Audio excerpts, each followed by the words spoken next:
Night arrives not like a shout but like a hand laid carefully across a sleeping forehead, and in that first touch something begins to stir.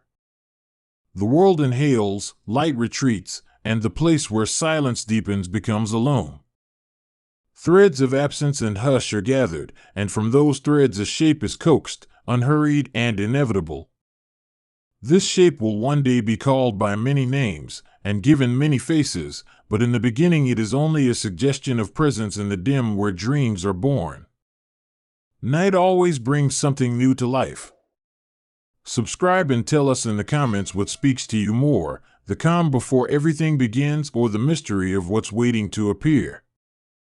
There is no single birth scene, no bright chamber with trumpets. The origin of Morpheus is more like a gradual remembering.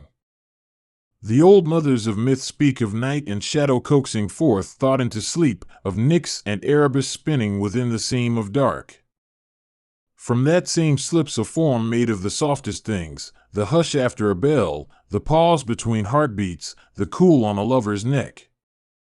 That form settles into the world as a kind of attendant, an artful weaver whose cloth is the human mind when it loosens its grip on daylight. Ancient tellings argue kindly over the particulars, which is half the pleasure of myth. Some say he is of the Oniroi, the brood of night, cousins to shapes that bluster and shapes that lie. Others fold him into the line of Hypnos and the gentle kingship of sleep, as if lineage might explain the touch. Whether child of night or sleep is less important than what his hands do. He molds the clay of remembering into images that wander the dark corridors of the mind. Imagine a workshop without walls, a space that exists everywhere people close their eyes. In that place, there are no tools as we know them, only materials, echoes, remembered scents, glimpses of color, and the soft pliancy of forgotten words. Morpheus roams that place with a care that resembles both a craftsman and a gardener, plucking what will grow into a dream and letting other things be compost for deeper images. He knows, without having seen, which memories will sing and which will wilt in the moonlight of sleep. His hands move through silence like wind through tall grass, coaxing shaped air into being. When he takes a fragment from a memory, a child at play or the narrow corridor of a childhood home, the fragment hums and stretches, waking into an interior stage. There is a tenderness in this work, an understanding that the dream must neither betray nor correct the sleeper too sturdily. Morpheus tends to thresholds, he fashions doorways rather than entire rooms, and it is the dreamer who moves through them, sometimes with wonder and sometimes with fear. We tell ourselves that dreams are accidental, that they are bursts of static from a brain left alone. But imagine instead a deliberate loom, one threaded by a figure who knows how to turn ambiguity into narrative. He does not chase logic because he values resonance. He knits together things that feel right together, even when they do not fit by daylight rules. To wake with a feeling without remembering its source is to have encountered something he tossed into the tapestry, a little seed of symbolism to be carried into the day. He prefers faces more than landscapes. There is a reason the studies of old name him Morpheus, the shaper of forms, because he is skilled at human likenesses. When he needs to communicate a message through vision, he fashions someone you might trust, someone whose eyes know how to ask questions without words. Those faces can be kin or strangers, gods wearing the clothes of the mundane, or a messenger disguised as a passerby, all crafted from details the sleeper has slotted away like buttons in a drawer. But he is not alone in the weaving. He moves through a family of dream makers and dream messengers, each with his own delicate work. There is one who specializes in beasts that crawl and startle, one who composes landscapes with impossible horizons. Together they form a chorus, and sometimes their songs overlap, creating a synesthetic swell of sound and sight that makes a dream feel like an entire life lived in the span of an hour. Morpheus leads without commanding, orchestrating threads that other hands pluck at and let slip. Listen to the quiet and you might hear the soft rhythm of that orchestration, the faint click of an idea falling into place. Some nights he is busy as a market vendor selling stories by the pound. Other nights he stands at a threshold listening deep, as if to the pulse of the world. When wars or harvests or plagues alter the waking day, his patterns change to match the communal unease. He does not create panic out of mischief, but he recognizes that the human mind needs a mirror for every intensity it carries into sleep. He is intimately familiar with longing. Across myth and dream he is encountered as a mediator between want and solace, a being who understands how the heart collects images to stand in for missing people or undone acts. In a dream, someone longed for may return, not as the person of memory but as a composite smoothed by Morpheus into something comprehensible. Often that is kinder, often it is a betrayal. The dream is a translation rather than a recreation, and the poet in you will find both comfort and sorrow there. Sometimes he crafts dreams that are plain gifts, small scenes intended to restore. A weary mother might find herself washing a child's hair in a basin of sunlight where no one grows old. An old sailor might smell salt and know the tilt of the sea again for an hour that chips away at the world's dull edges. These are acts of quiet mercy, and Morpheus makes them with the same modest care with which he forms nightmares. There is an ethics to his hands, not prescribed but deeply practiced.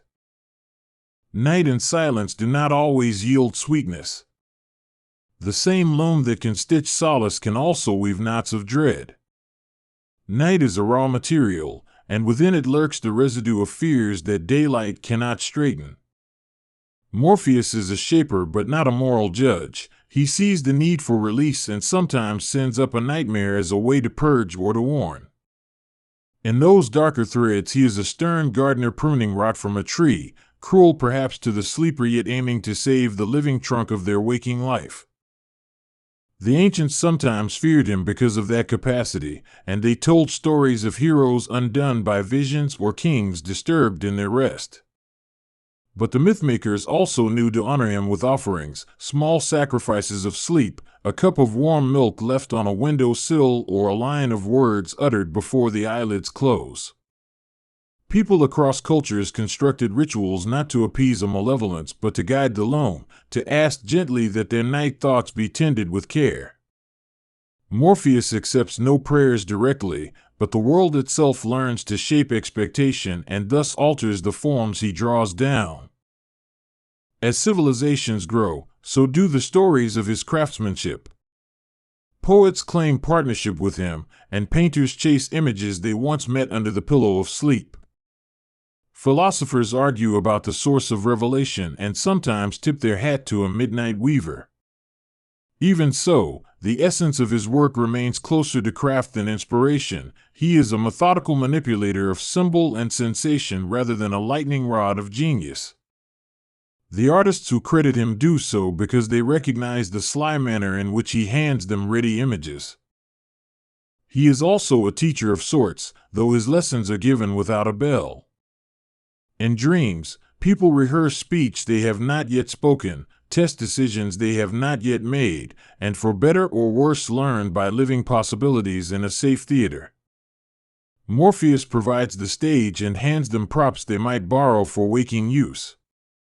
When someone wakes with the sudden clarity to act differently, they may not know that the rehearsal under his careful eye provided the courage or the correction. There are nights he will visit the same person many times, like a locksmith trying various keys. Persistence is part of his temperament. He can be stubborn about a theme because certain internal knots need several nights to unwind. The sleeper may sense repetition and groan, not realizing the slow craftsmanship at work. Often the repetition is necessary because memory is stubborn and habits are heavy, and the dreamer must be persuaded week after week to let small changes settle into new grooves. He has favorites without preference, a paradox of affection without attachment. He tends to the dreams of the young with playfulness, filling them with impossible machines and talking animals. For the old, his work moves with a different slowness, returning them to names and times, arranging small reconciliations across a room where no one is alive. Nobody is left wholly untouched by his attentions, though the waves of touch vary like weather across a continent. In the beginning of winter, when nights grow long and people move inward, his threads thicken, and the loom gets busier. There is a kind of seasonal pacing to dreams, an argument with the earth itself. Seeds of ideas germinate in the long dark. Even those who claim to dream rarely capture the full scale of what he sows. Dreamers are only the receivers, not the full catalog of his creations. He delights in paradox and enjoys folding opposites into a single pattern. In his hands, grief can bloom into gratitude, fear can become curiosity, a sense of loss can transform into a narrative that confers meaning. It is not always tidy. The transformation sometimes leaves jagged edges that sting on waking, but the intent is often to make psychic space where none existed. He understands that the mind is an economy that must balance accounts, and his work is a form of bookkeeping for the heart. There are also dreams he will not weave, for some doors do not open in sleep. Certain truths require waking courage and cannot be rehearsed under the comfort of darkness. Morpheus knows and respects those limits as if they were sacred borders. He offers visions that hint and illuminate rather than solve, inviting the sleeper to carry a torch into the day and finish the task of living. Travelers and sailors have always told of meeting him without naming him, of dreams that warned them of shoals or that sudden certainty that a path should be taken. They call it providence or intuition, but in mythic terms it is often a small intervention. He does not steer fate in a grand sweep, yet he can place a pebble in a shoe that leads someone to stop and change direction. The world moves by both wind and friction, and he is a maker of the finer rubs that slow or redirect. In mythic portraits he is sometimes winged, because movement in dreams has a certain aerial quality. The wings are less for flight and more for the delicate handling of forms. They are tools that allow him to move easily through the air of images. He moves without the clamor of feet so that the dream can remain the dream, uninterrupted by the rude sounds of the waking world. Yet even wings in myth are symbols, persuasive shorthand for the ease with which he shifts from one person's inner life to another's. Think of his attire as woven of poppy and shadow, a cloak that gathers the deep blue of sleeping rooms. Poppies are a recurring motif in tales because of their soporific aroma, and the poppy's image slides across centuries in ritual and poetry. In the world of story, he uses reminders like this deliberately, because a strong symbol anchors a dream with effortless speed. The poppy image is not literal, but it works, and that is, for Morpheus, an efficient form of communication. He also traffics in thresholds, doorways, windows, mirror surfaces. Mirrors often play a curious role in dream logic because they allow the inner self to meet its own changing reflection. A corridor with many doors is his favorite architecture because it suggests the many ways a life could be led. Doors in a dream are invitations, and he arranges them with an understanding of human curiosity and dread. When he wants to speak plainly, he will use a recurring motif that is simple and intimate, like a key or a watch. These objects do not carry literal meaning, instead they function like refrain in a poem, a way to anchor the mind. The repetition of motif across nights is a gentle insistence, a nudge toward recognition. In this way his craft is pedagogical, he teaches through pattern, and the mind learns the language of images more readily than it learns the grammar of argument. People in ancient times wrote hymns to him that were short and earnest, asking for industrious rest and merciful images. The hymns recognized his work as an interior ministry, a labor of care performed every night without fanfare. To call him to mind in a prayer was to acknowledge that sleep is not a blank but a terrain and to hope for a soft crossing. Those invocations survive not as proof of his existence but as cultural memory of how seriously we have long taken sleep and its visitations. He moves beyond individual consciousness to shape collective dreams that swell like weather systems. Wars and famines produce a common dream music that can be heard in the nightmares of a whole generation. Births and revolutions create shared imagery of hope. This is why songs and symbols travel so easily through time. They were knitted into the night and then reawakened by a morning conversation. Morpheus, as dreammaker, becomes a silent participant in the public imagination, and his subtle hand guides how cultures remember themselves. Ancient healers understood that dreams could reveal the body's secret complaints, and they sought counsel from those who watched sleep closely. The healer consulted the dream as a symptom, and in the pattern the patient sometimes found a nudge toward treatment or reconciliation.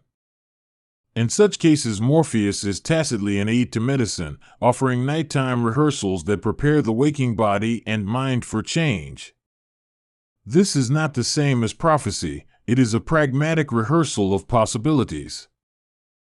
He is also responsible for the odd, unnameable visits that linger like perfume after waking.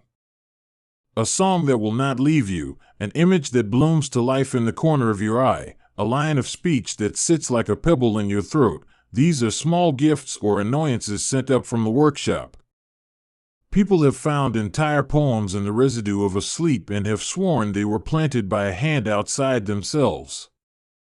Whether they were or were not, the experience itself feels like communion, and that feeling keeps faith with Morpheus' myth.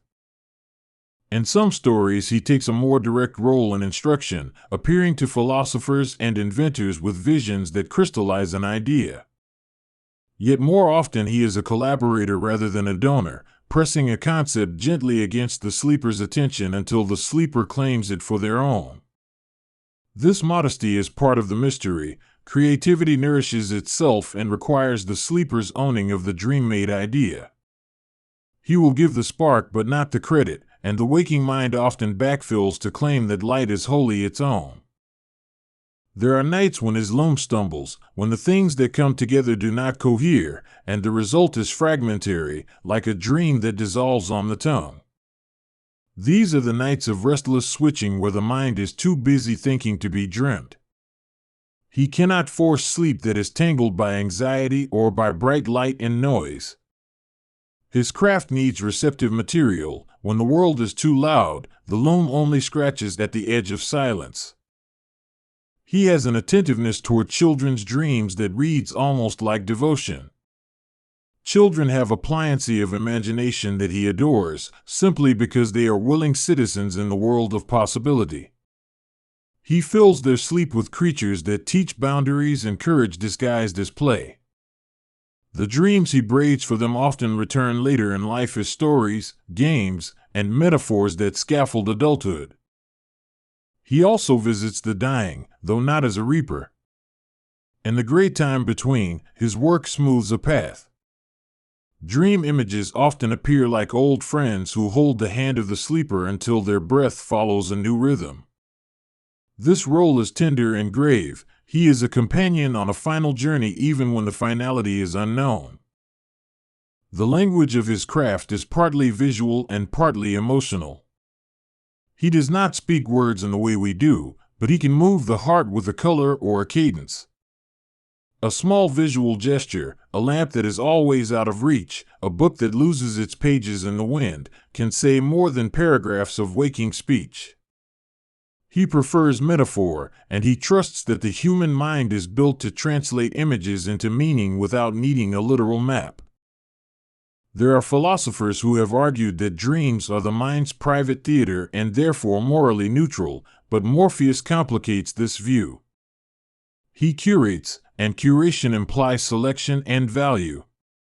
What he chooses to show often reflects unconscious priorities and hurts, so the dream can serve as a mirror, a wound dressing, or both.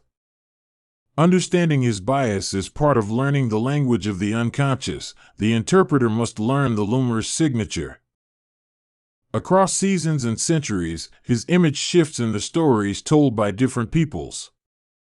Some portray him as an indifferent artisan, others as a mischievous trickster, and still others as a sacred intermediary between living and dead. These variations are not contradictions but different faces of a force observed by many cultures and given shape by each one's language. Each portrait reveals more about the culture describing him than about Morpheus himself, and this reveals the nature of myth. It is a mirror that reflects the observer as much as the subject. There are mysteries even the oldest songs refuse to resolve, like what exactly he feels when he folds sorrow into a dream. Does he experience pity, a sense of relief, an artisan's satisfaction? Myths rarely give interiority to such figures because the mystery is their point. Keeping some things unknowable preserves their wonder. The best stories of him end with a quiet question rather than a tidy revelation, and that is part of his enduring charm. He moves with seasons of technique, refining certain motifs and abandoning others, as if he were an artist evolving his style. Once in a while he will bring back a motif from a long-ago night, a particular shade of blue or a song from a distant culture, and fans of dream work will find it cropping up in unlikely places. These revivals travel through poets and dreamers until the motif becomes a thread in a much wider tapestry. The cultural circulation of images can sometimes be traced back to his subtle curatorial impulses. Dreams often carry the weight of allegory, and Morpheus favors allegory because it compresses long argument into a single image. A man who dreams of a never-emptying wallet might be told a story of abundance that teaches a deeper lesson about appetite. Allegorical dreams are moral not by didacticism but by evocative pressure. They make a case by seduction and example rather than by lecture. He is not a preacher but a dramatist of inner life. When lovers would speak of the nights he visits them, they would speak softly, as if not to wake whatever hospitality he has offered. Lovers' dreams are often places of reconciliation and forbidden courage, where the sleeper can practice the difficult gestures of generosity. Morpheus enjoys these nights, because human hearts provide narrative richness. Love is dramatic tissue prime for weaving. He handles it gently, knowing how fragile and necessary intimacy can be. There are those who would exploit his favors in myth, who seek direct instruction from dreams to manipulate others. Morpheus refuses to be an accomplice to such scheming. If someone tries to deputize him to collapse another's will or steal their agency, the result is confusion or emptiness. The dream resists being reduced to a weapon. That resistance is part of the ethical fabric of his craft. Dreams are interior sovereign spaces that remain guarded against simple conquest. His presence is measured not by spectacle but by residue. The call of his influence is the remnant of feeling that lingers after waking, the sudden clarity, the unnameable sorrow, the mysterious joy. People learn to interpret these residues in their own ways, through religion, analysis, poetry, finding in the fragments their own meaning. Morpheus himself remains mute in all accounts, a broker of images who refuses to write the ledger with ink. Sometimes the lone produces dreams that are more like riddles than narratives, puzzles that the sleeper turns over without solution. These dreams can be maddening because they feel incomplete, like a film cut mid-scene.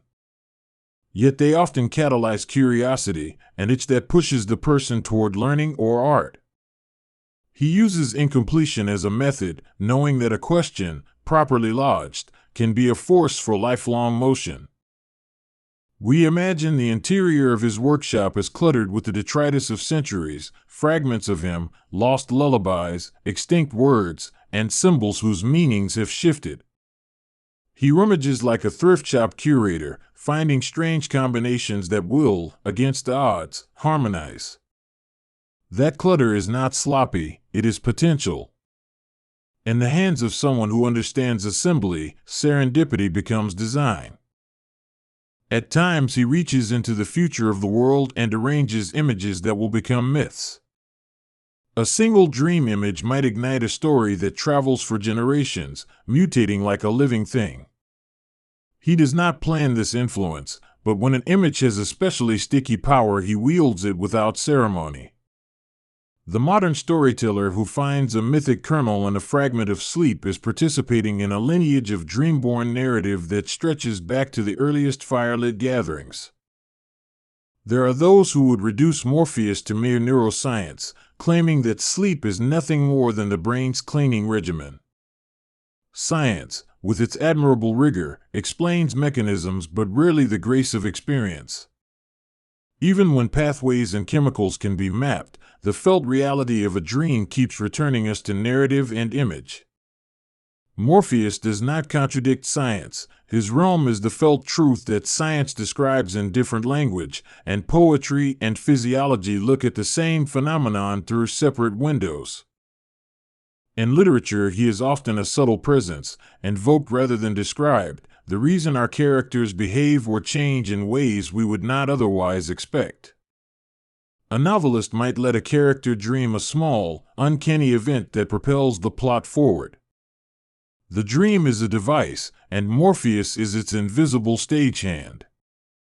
Writers know this. The intelligence of dreams is a precious tool for interior movement. There are, finally, those quiet nights when Morpheus does nothing at all, and his absence is felt as a pressure. Insomnia is not only the absence of sleep but the absence of his curatorial touch, the missing hand that arranges images into palatable forms. In those nights the mind gropes and sometimes flails, and the moral of the malaise is clear: sleep is not idleness but a craft that deserves respect. He is most noticed when he is not there. Through all ages he remains a figure of paradox, tender and impartial, artist and servant, guardian and provocateur. His work is intimate yet global, a private diplomacy that influences public life. The more we try to pin him down with precise titles and origins, the more he slips into the soft margin where story is best kept. That slipperiness is part of his gift. Myth, after all, must remain porous if it is to continue breathing. As dawn approaches, his busyness wanes and the loom's threads wait for the next turn of night. You might imagine him taking a slow, meticulous inventory of what he has woven, setting aside the most volatile images in a safe place. The ones that are meant to survive the day are washed in a pale light that keeps them legible. This is not a tidy process. Letting go is work as delicate as any other in the workshop. He has a humility that endears him to those who study dreams carefully. He never claims authorship for the soulful transformations that occur inside us. Instead, he offers a medium and a mirror, and he steps back to allow the sleeping person to meet their own truths. The respect he shows for individual experience explains why he remains a sympathetic figure across cultures. He honors interior life more than he craves worship. In the hush between waking and sleep we might, if we are lucky, sense the brush of his presence, that slight rearranging of attention from the world outward to the world inward. It feels like a soft closing of a door and then the opening of many small windows. Those windows are his invitations and our opportunities. Step through gently and you will find that the realm he oversees is not a playground of chaos but a careful archive of possibility. People who study dreams say that the best ones prepare you to be better awake. Whether by rehearsal, consolation, or quiet revelation, a dream can change the way you approach the day. Morpheus is therefore not an escape artist but a laborer of preparation. His night work is unpaid and anonymous, yet it accumulates value in the life it helps shape. As you drive through an evening or wait in a room with fluorescent lights, consider that someone, somewhere, will soon be at their loom. He will gather what you cannot see and try it on your mind like a glove. Sometimes it fits perfectly, sometimes it pinches. The gesture is always meant to be useful, however odd its form may seem.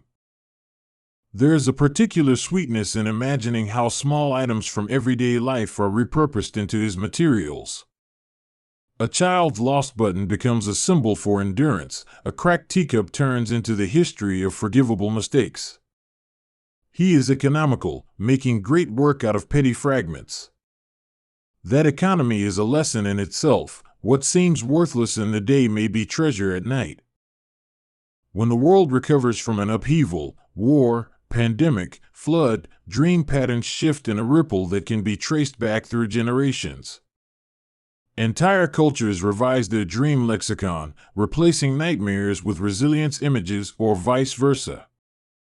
Morpheus works within these vicissitudes, adjusting the thread count of his loom so that people can integrate trauma without being consumed. He is, in this fashion, quietly political, working at the level of psyche rather than policy.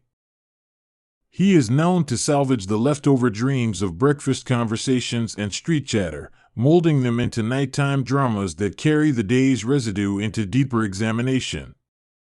Those scraps, taken together, explain why small details we encounter in the day can seed dreams that feel weighty. He is always listening for what lingers in the air, the small phrases and colors that will resonate when rearranged. The alchemy of day into night is part of his skill. There are nights when he plays with the impossible, composing dream visions that stretch the laws of physics for the joy of defying expectation.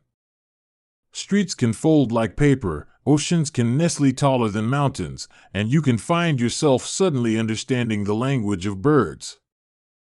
These nights are not merely toys, they loosen the mind's conviction that things must remain as they are. He tests possibility because the mind needs practice at thinking expansively. He also knows the value of restraint. An overwrought dream can leave the sleeper fragile, so Morpheus often chooses the gentlest option that will still teach. His art is about minimal intervention that elicits maximal insight. This minimalist ethic is not austerity but a deep kindness. Throughout history, dream interpreters and priests have tried to decode his intentions, and their guesses are as wide as the cultures that spawned them. Some readings are poetic, some superstitious, some alarmist. Yet across all, a common thread emerges: people have always felt that their private nights were meaningful. This conviction is less about being told what to think and more about the human need to find pattern and solace in darkness. He has an ambivalent relationship to myth's great questions: destiny, fate, and free will. Some dreams suggest what might be readily coming, while others show paths that never are. He seems indifferent to the ideological debates, content instead to present options and images that enable the sleeper to live differently if they choose. Through dreams, he keeps alive the notion that the self is not finished, that revision is always possible. In the small hours, there are those who rise to record what they remember, the poets and the chroniclers who rub the sleep from their eyes and write. Morpheus's offerings are often fragile, and to catch them requires swift, tender practice. Those recorded scraps become the seedbed of literature, philosophy, and sometimes therapy. We owe much of our interior language to the fidelity of people who pay attention to what he leaves behind. It is tempting to end with certainty, to give a tidy account of his birth and purpose, but myth resists such finality. Morpheus was born wherever darkness found skill and silence discovered shape, and he continues to be reborn every time someone closes their eyes to the world. To understand his birth is to understand the ritual of sleep itself, a nightly surrender, a creative trust, a willingness to be remade for a few hours. He is the prince of that remaking, humble and vast at once. So when you prepare for sleep tonight, think of the loom waiting in the hush, the hands that will choose the textures of your interior. There is no bargain to be struck and no guarantee of kindness, only the ancient craft of shaping. If you wake with a new courage or a softened sorrow, chances are he visited, left a small thing, and moved on.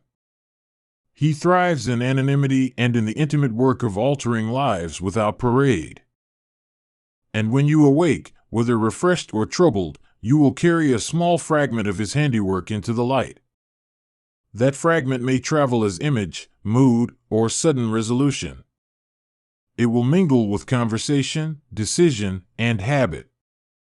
Thus the quiet labor of one hypothetical God bends the arc of human days in tiny increments, and the long, patient economy of his gifts invites us to treat sleep as the sacred, mysterious workshop it truly is.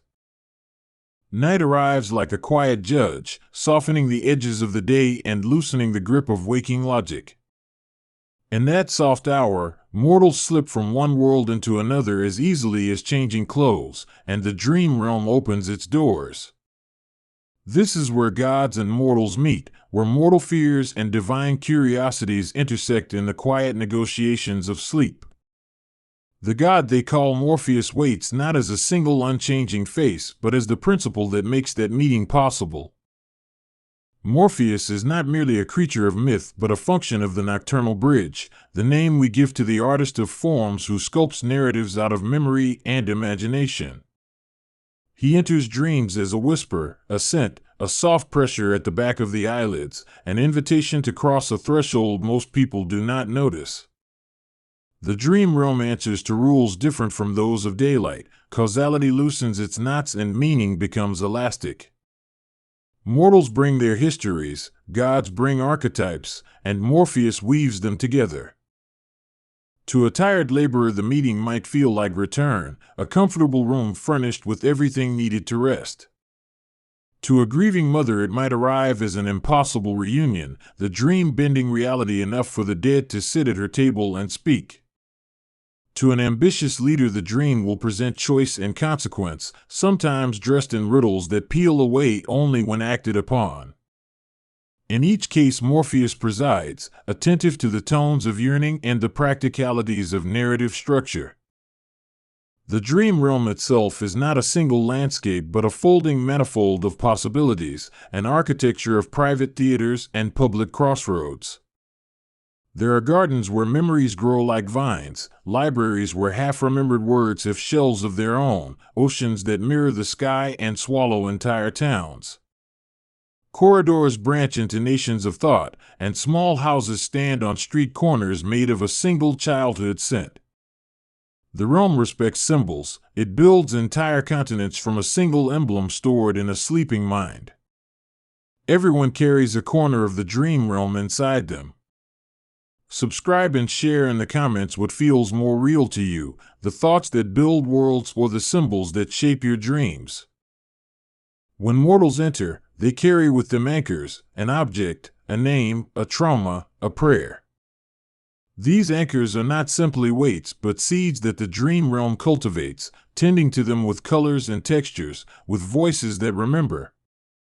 Morpheus studies the anchors with a patience that looks like indifference but is detailed intelligence, knowing which dreams will heal and which will inflame.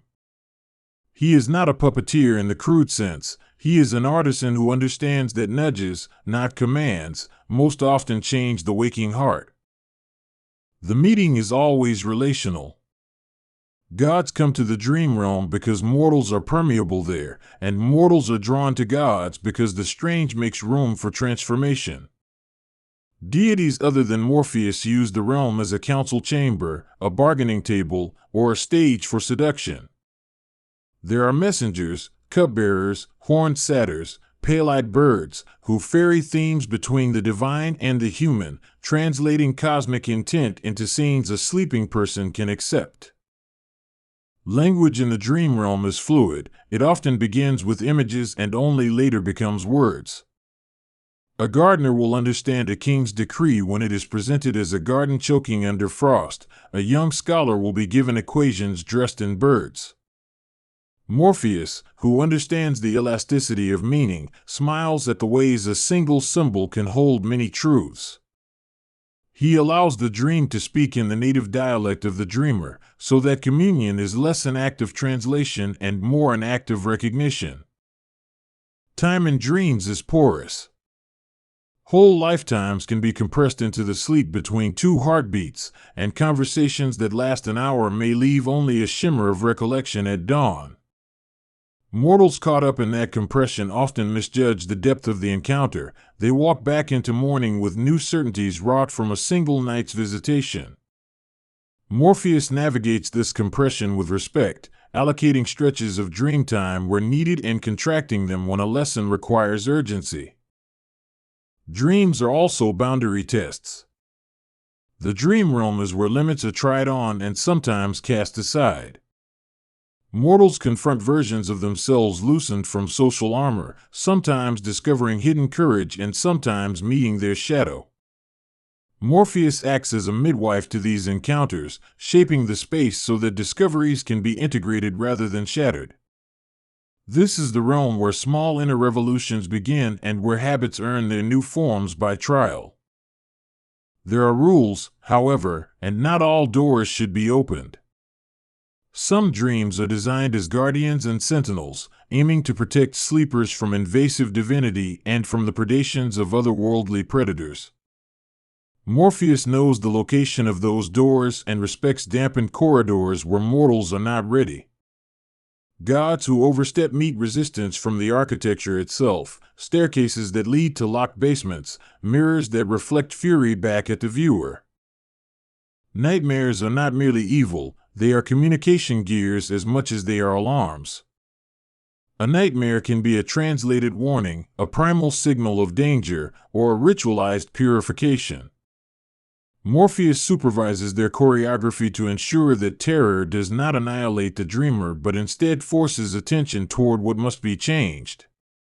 He is less a cause of nightmares than a manager of their narrative consequences, trying to turn terror into information. Healing is one of the dream realm's great professions. In sleep, the brain rehearses solutions, rewires attachments, and consolidates new behaviors, and in the dream realm those processes can be assisted by divine interaction. Morpheus can present altered memories that allow a person to revisit pain at a new distance, to rehearse forgiveness, or to receive consolation from loved ones lost. The results spill into waking life as altered decisions, calmer nights, and a slow softening of heart and grief. Prophecy finds an uneasy home in the dream realm because dreams can speak of futures in metaphors or in corrosive clarity. Mortals who come to the dream realm seeking instruction may find it, but the instructions are rarely literal. Morpheus knows that giving certainty is dangerous, so he favors images that ask for interpretation and action rather than handing down immutable decrees. Gods who love power prefer clearer directives, which is why prophetic counsels in the dream realm are often political games. The dream realm is also a place of barter between gods. When deities meet there, they do not always converse politely, they trade motifs, exchange favors, and sometimes contest mortal allegiances. Morpheus is not the absolute ruler of that market, but he is the keeper of its etiquette. He ensures that deals made in sleep are bound by the realm's mores, no blatant substitution of a human's agency, no erasure of a memory without consent, no bargains that nullify a dreamer's capacity to wake. Mortals sometimes learn to navigate the dream realm with skill. Those who cultivate lucidity, practitioners, shamans, or simply people with disciplined sleep, become intentional travelers.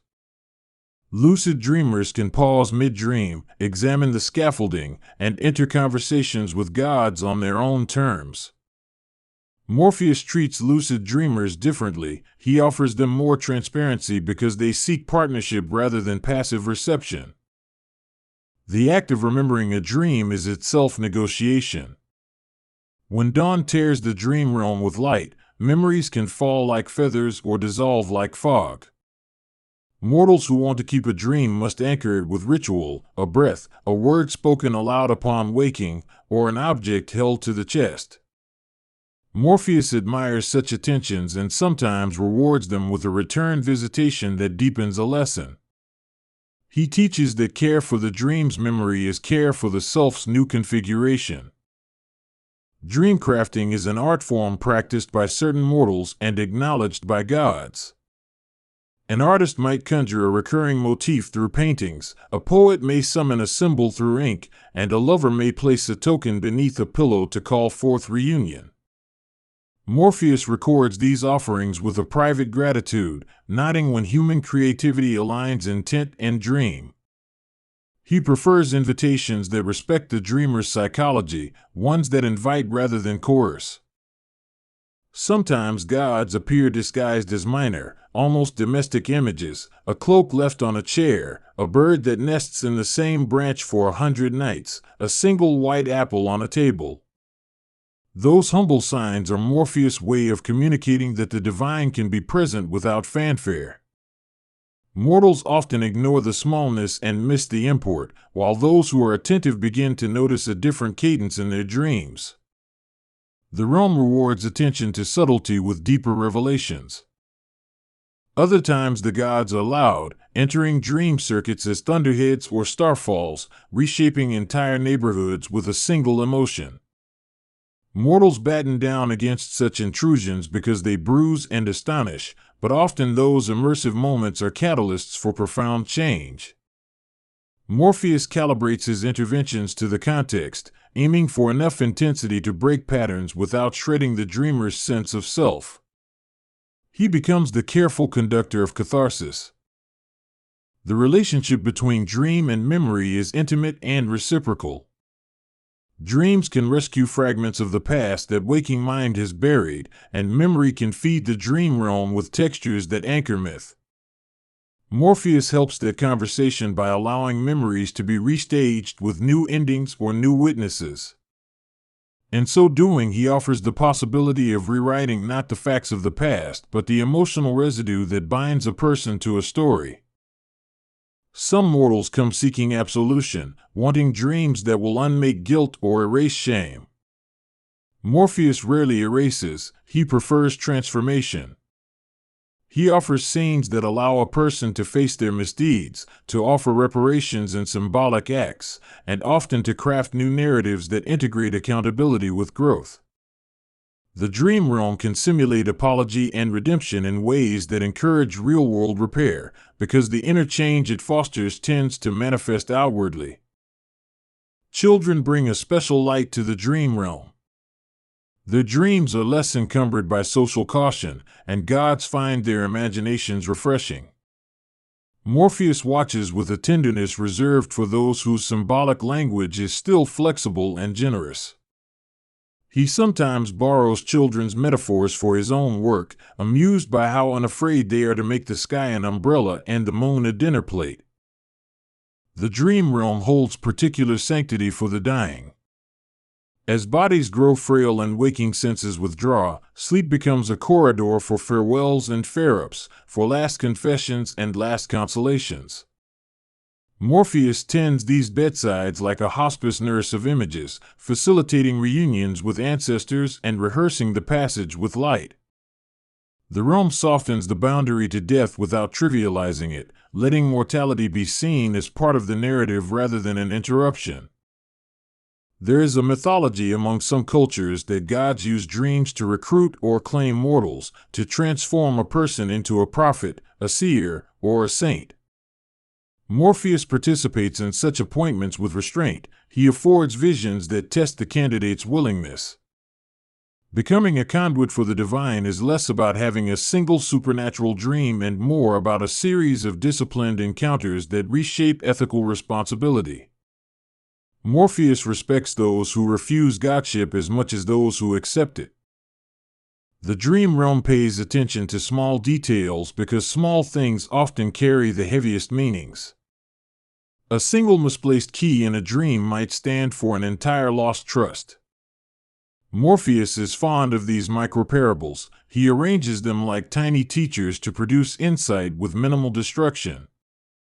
Listeners who pay attention to recurring small motifs often find they hold the keys to larger transformations.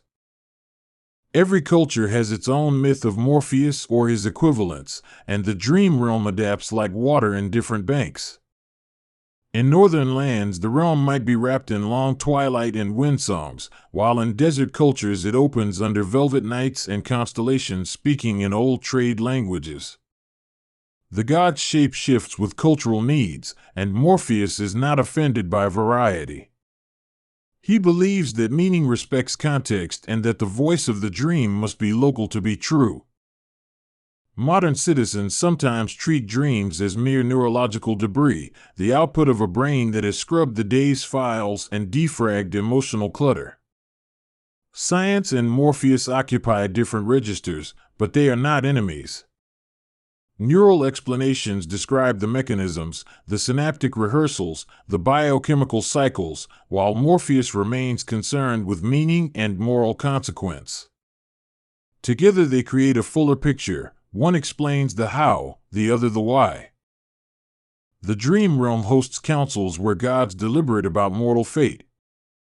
Those assemblies are not theatrical shows but serious governance sessions that can affect entire peoples. Morpheus presides as moderator, balancing divine ambition with human resilience. He insists on debate parts that include the lived perspectives of mortals, because any plan that excludes human temperament tends to fail in the waking world. Politics in Dreamland mirror worldly power dynamics, but with different weapons, secrecy, and symbolism. Gods might conspire to influence a leader's dream to nudge policy, or to install a recurring motif to sway public sentiment. Morpheus rarely favors manipulation for its own sake and often steps in to preserve a sleeper's agency. He knows that a forced conversion in a dream unravels into resistance and stealth in waking life. Dream rituals can be communal. Villages may light lamps and sing certain songs to keep the dream realm benevolent, laying out bread and water for nocturnal visitors. Those communal practices are contracts between a people and their gods, a mutual investment in the quality of nighttime governance. Morpheus appreciates collective care. He says that solidarity in ritual is like a warm roof that shelters fledgling dreams. Not all mortals want godly encounters. Many prefer private dreams, incidents of sleep that they can turn into poems and keep as small ornaments in their hearts. Morpheus honors that privacy. He keeps the gates open for those who wish to remain unvisited, ensuring that a life can be lived without divine scrutiny or interruption if that is the person's chosen path. Some gods are jealous of Morpheus because through dreams he touches more hearts than they can reach in daylight. The dream realm is diffuse and intimate, and its influence is subtle yet persistent. Morpheus answers jealousy with gentleness, inviting other gods into the realm with sectors assigned and boundaries respected. He believes that divine influence is healthiest when it is shared and when it permits mortals to surprise the gods in return. There are artists who make careers of recording dreams and sharing them as literature or film, translating nocturnal imagery into public consumption. Such work can democratize the dream realm's riches, making private revelations communal stories that help others feel less alone. Morpheus watches these translations with curiosity, sometimes laughing at the audacity of those who try to capture the ineffable. He knows that art can approach truth without needing to become literal replica. Dream thieves exist in legend, parasites that siphon creativity, pilfer secrets, and leave behind hollow shells. The dream realm has wards against such creatures, and Morpheus organizes patrols of images that can hold the line. Guardians take the shape of animals, of old women with long fingernails, of stern-faced children who will not be fooled. These defenders remind dreamers that not every nocturnal visitor has benign intent. Love stories formed in sleep can alter waking relationships. Two lovers might meet nightly in a landscape created by longing and then find their daytime affection transformed by what they learn in those meetings. Morpheus orchestrates such encounters carefully because entanglements formed in dream can be treacherous if not anchored with consent and communication. He often sends small tests, questions posed in night speech, to ensure compatibility between dream and dawn. Dreams have ethics. Taking another's memory without permission, imposing your will in a sleep where consent is flaccid, or using dreams to secretly instruct someone to harm another are transgressions.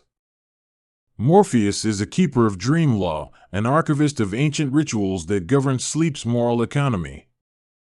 He allows reparations, confessions, and reconciliations, but he punishes exploiters by arranging exposure in the dream itself, leading to a waking reckoning.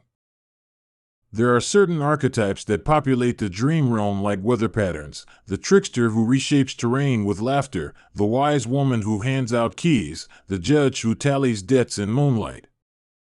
Morpheus prefers to work through archetypes because they are efficient conveyors of meaning, but he dislikes archetypes that reduce living complexity to caricature. He nudges archetypal forces toward nuance, ensuring that they serve growth rather than stagnation. Dreams sometimes reveal unresolved creative works, animating the unwritten parts of a life into spectral scripts and changing a person's vocation. An architect might receive in a single night the blueprint of a building that changes her career, or a composer may hear a melody that becomes the lifeline for a symphony. Morpheus is partial to the creative impulse and will guard an artist's dream muse jealously, warding off those who would commodify inspiration without care. Not all visitors to the dream realm are human. Animals dream too, and their dreams sometimes cross paths with ours, explaining uncanny moments when pets sit and twitch and then behave differently the next day. Morpheus pays attention to animal dreams because they often articulate ecological truths humans forget. He arranges meetings where the voice of a river or the insistence of an old tree can be heard in a human's dream as a teacher. Dreams can carry generational memory. Families with long histories of trauma or joy may experience recurring motifs across generations, a shared symbolic inheritance. Morpheus catalogs these family motifs and, when invited, can help mediate their transformation. He encourages households to create new rituals to reframe inherited images, thus allowing family narratives to evolve rather than repeat unhealthily. The dream realm is hospitable to problem solving because it allows the brain to recombine elements without the friction of social consequence. Many inventions, plots, and reconciliations have their genesis in sleep's free play. Morpheus acts like a backstage engineer for novel thought, providing scaffolding for new combinations to be rehearsed without alarm. He fosters a kind of playful curiosity in dreamers that often yields far-reaching innovations. There are temples in the waking world that honor Morpheus and his domain, places where people go to practice sleeping with intention. These houses of sleep are equipped with night lamps, incense, whispered chants, and attendants who help participants keep the threads of their dreams upon waking. The temples teach rituals of safe dreaming, how to call an image back, how to anchor a moral decision, how to refuse the presence of a god. Morpheus blesses such sanctuaries and sometimes visits as a pale candlelight in a meditation room. Not all sanctuaries are physical. Some are habits and practices: a cup of warm milk, a poem read before bed, the conscious setting of an intention. Morpheus respects ritual whether it is consecrated stone or gentle habit. He recognizes that the mind requires scaffolding to enter the realm with purpose and that small repeated acts can open persistent lanes into dreamly clarity. Dreams can be social in subtle, anonymous ways. Sometimes entire cities sleep in a shared motif, a rumor of dream that becomes urban legend, an image moving through a population like a migrating bird. Morpheus watches those mass motifs carefully because they can aggregate into political or cultural movements. He often intercedes with soft corrections when a shared dream threatens to harden into a destructive ideology. A soldier returning from war may be haunted by scenes that repeat like film loops, and the dream realm can either entrench the trauma or provide a rehearsal space for reintegration. Morpheus is particularly attentive to such sleepers, presenting alternatives that allow the veteran to practice choosing differently. He uses staged confrontations that strip spectacle from violence, turning raw memory into a teachable narrative so the soldier can learn to live again. Some gods prefer to invade with glory, offering triumphs in exchange for worship. Morpheus resists such simple bartering. He believes that the dream realm's offerings must be true to the sleeper's needs rather than to a deity's hunger for adoration. When gods insist on vanity, he introduces modesty into the dream, reducing grandiosity to something more humanly manageable. Death and the dream realm have had a long conversation. Some cultures believe that the soul practices dying in dreams so that the final act will be less terrifying. Morpheus sometimes facilitates dream rituals that resemble liminal training, allowing the sleeper to visit the edge of mortality without being consumed. The practice eases the ultimate passage and often reduces fear of loss in both dream and waking life. Morpheus sometimes borrows from human inventions to enrich his craft. He delights in objects that humans make with intention, quilts stitched with family names, libraries annotated by whole generations, songs that carry a rhythm of survival.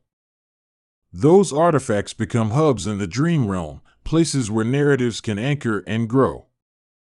He collects them not out of possessiveness but out of reverence for the human capacity to encode meaning into matter. There are nights when the dream realm frays, when collective grief or environmental catastrophe overwhelms the scaffolding of sleep. In such times, nightmares proliferate, and Morpheus works with urgency to rebuild safe harbors. He calls on other deities, summons old guardians, and asks mortals to engage in communal healing practices. The realm proves resilient but not invincible. It needs tending from both divine and human hands. Dreamers who become teachers often return to the waking world with a changed cadence, speaking in metaphors and teaching others how to enter the realm with intention. They set up workshops, bedside rituals, and lecture series on dream hermeneutics. Morpheus finds such teachers useful allies. They translate the night into daily practice, creating cultures of responsible dream use that benefit whole communities. The dream realm has its own seasons, cycles of intensity, and quiet years. Some eras bloom with prophetic clarity when the cultural conditions call for revelation, while other times the realm becomes a place of repair where small shifts matter most. Morpheus reads those seasons like an astrolabe, knowing when to push for insight and when to prioritize rest. He uses timing with the delicacy of a watchmaker, aware that an insight presented at the wrong hour can be damage rather than gift. Dream languages are sometimes shared among groups who spend much of their lives sleeping together: sailors, farmers working in shifts, or communities in perpetual twilight. These group languages become shorthand, a compact grammar built of recurring symbols and moods. Morpheus helps them hone this dialect, offering ways to strengthen mutual understanding and to prevent misinterpretation that could escalate into waking conflict. There are talismans associated with the dream realm: a small piece of stone warmed by a great-grandmother's hand, a ring that belonged to a poet, a scarf worn during every long night. Mortals imbue these objects with intention, and Morpheus respects such investments. He may use a talisman as a door when entering a dream, honoring the human work behind the token. Those small tokens often participate in larger mythic stories precisely because they are made with care. Dreams are efficient teachers. They can reduce complex moral education into a single, vivid dream that reorients a person's life. Parents sometimes worry about the morality of such lean training, but Morpheus argues that concentrated lessons can be gentler than drawn-out coercions. He prefers formative images that invite curiosity rather than fear, and he is patient with those who require repetition to learn. The dream realm can be a playground for reconciliation between cultures.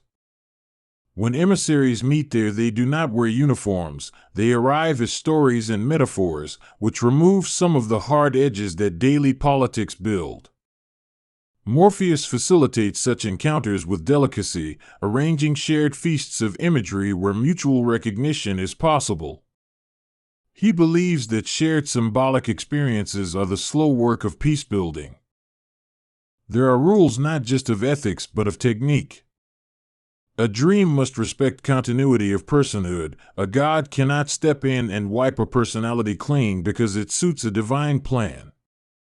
Morpheus enforces that rule with subtlety, introducing friction where a plan would otherwise erase identity. He upholds boundaries to protect the sleeper's narrative continuity even when gods become impatient. Sometimes the boundaries lift entirely and mortals wake with strange hybrid memories, half of them sensory impressions from the dream realm, half the echo of a deity speaking in a forgotten tongue. These hybrid recollections can be disorienting, but Morpheus believes they are evidence of a fruitful exchange.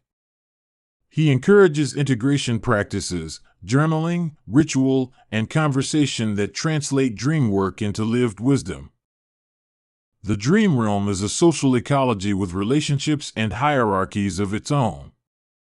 Minor spirits maintain certain neighborhoods, old myths patrol other districts, and vast narrative beasts roam the hinterlands, feeding on neglect.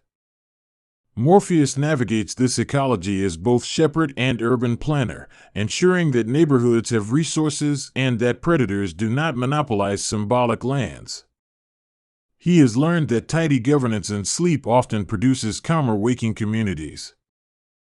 There are doctors who specialize in dream medicine, therapists who act as interpreters and guides, and shamans who cross thresholds frequently to mediate disputes. These practitioners often act as diplomats between Morpheus and the waking world, translating the gods' intentions into practical advice. Morpheus appreciates such intermediaries because they multiply the domain's capacity to help without diluting agency. Dream theft and dream gifting exist as parallel economies. Some exchange dreams as gifts, offering a peaceful night to a stranger or a creative spark to a loved one, while others attempt to buy inspiration coercively. Morpheus favors gifting because it recognizes consent and reciprocity. He discourages all forms of commodification that strip dreamers of choice and forces dreams into markets where they can be exploited. The dream realm notices when a culture forgets to listen to its knights. When a society becomes too busy for sleep or tries to monetize dreaming, the realm suffers, producing shallow dreams and a population that wakes as if half-lived. Morpheus views such times as moral emergencies.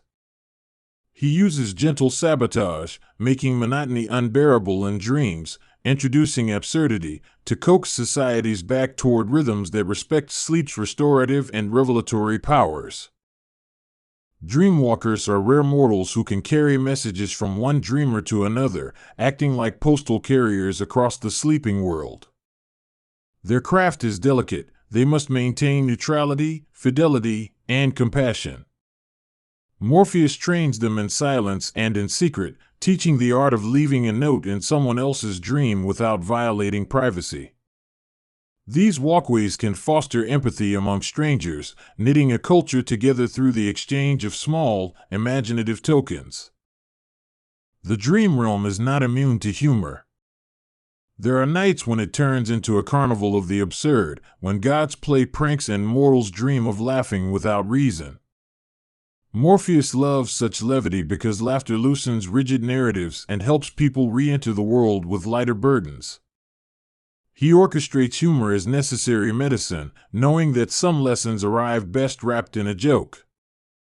When mortals forget the moral contours of dreaming, when they use sleep only as escape, the dream realm introduces accountability through mild ridicule and mild sorrow. Morpheus prefers education to punishment, but he understands that inconvenience is sometimes a teacher. He makes a person's skid slip slightly in dreams until the sleeper chooses engagement over evasions again. The dream realm houses relics of ancient knights, the first dream a civilization ever had, the echoes of rituals long abandoned, and the petrified fantasies of extinct animals. Morpheus guards those relics as a librarian guards rare manuscripts. He allows scholars, both divine and human, access under strict conditions because historical dreaming can instruct modern minds about enduring human needs and errors.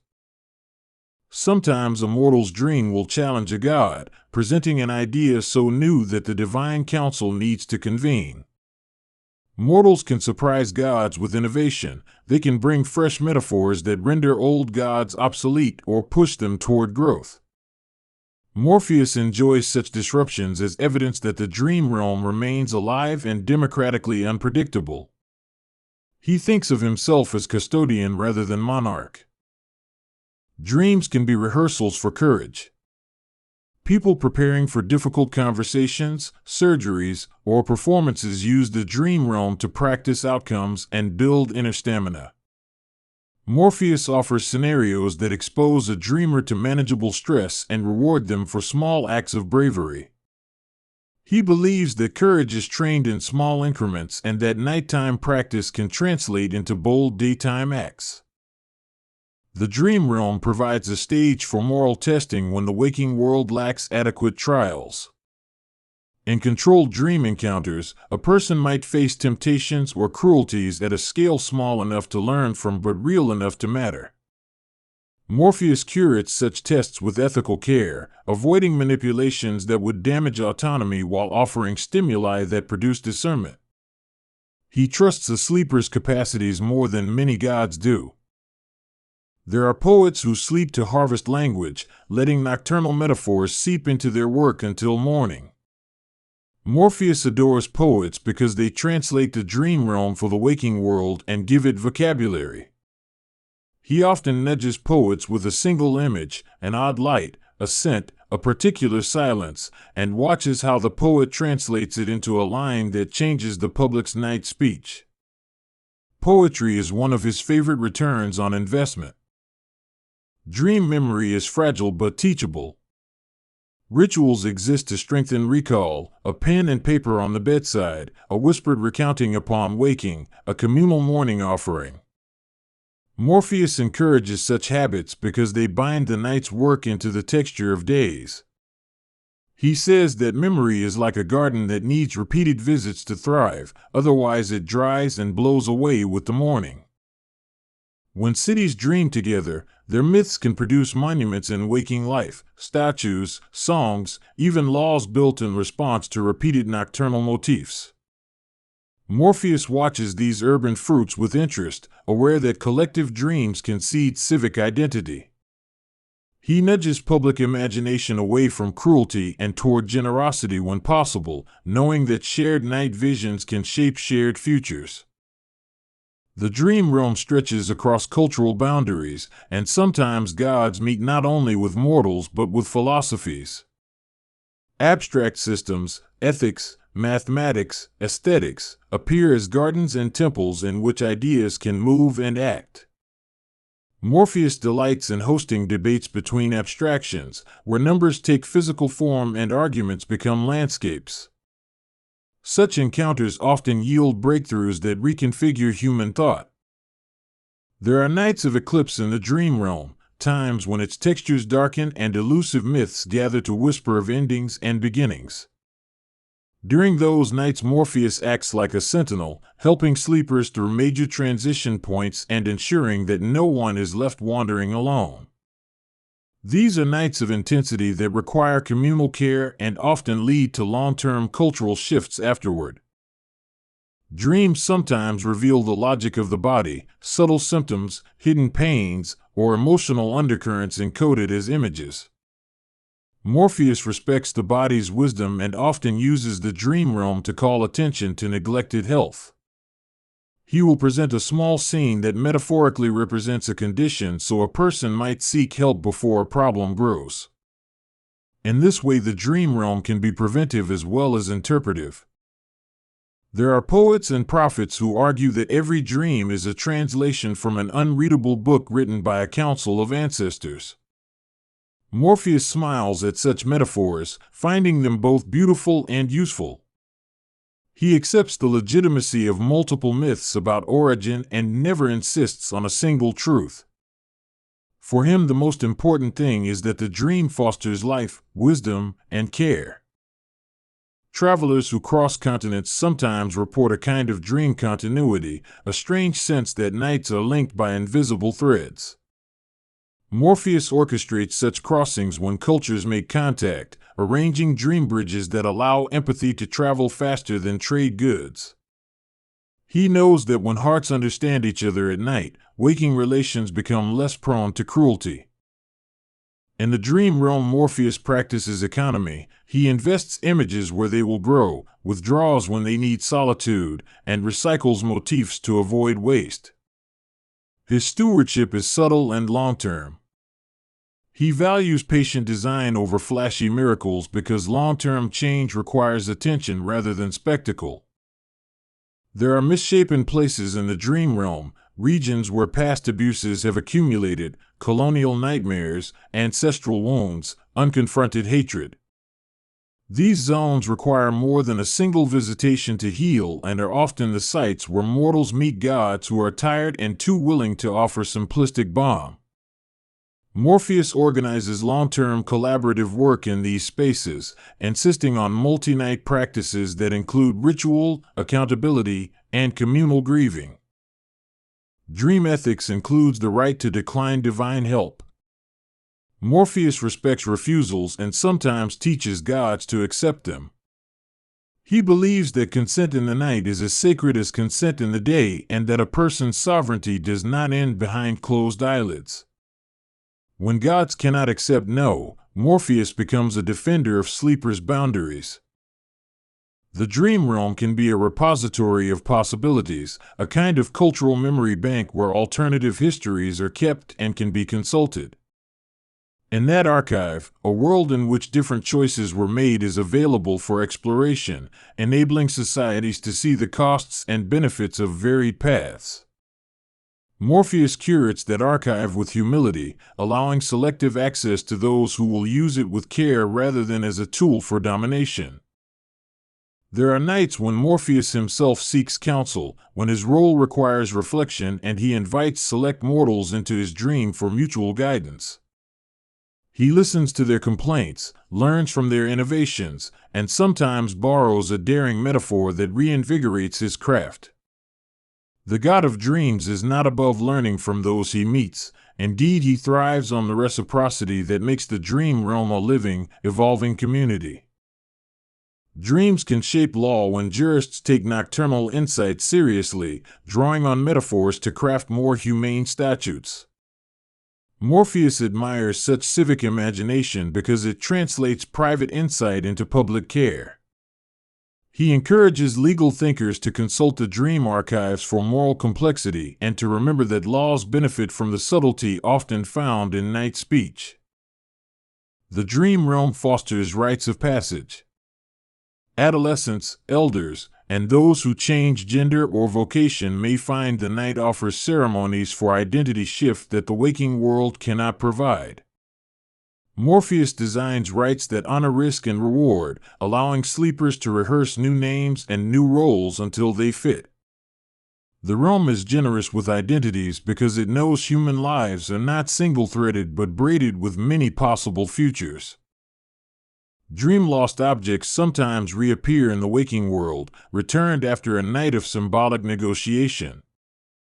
A missing ring might show up in the garden after a dream of an old woman returning a debt, or a lost childlike trust may be found in an unexpected act of kindness.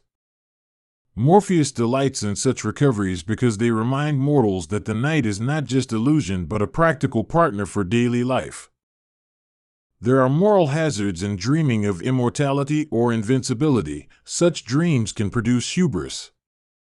Morpheus is careful with fantasies of endless power, presenting instead lessons in limitation and interdependence.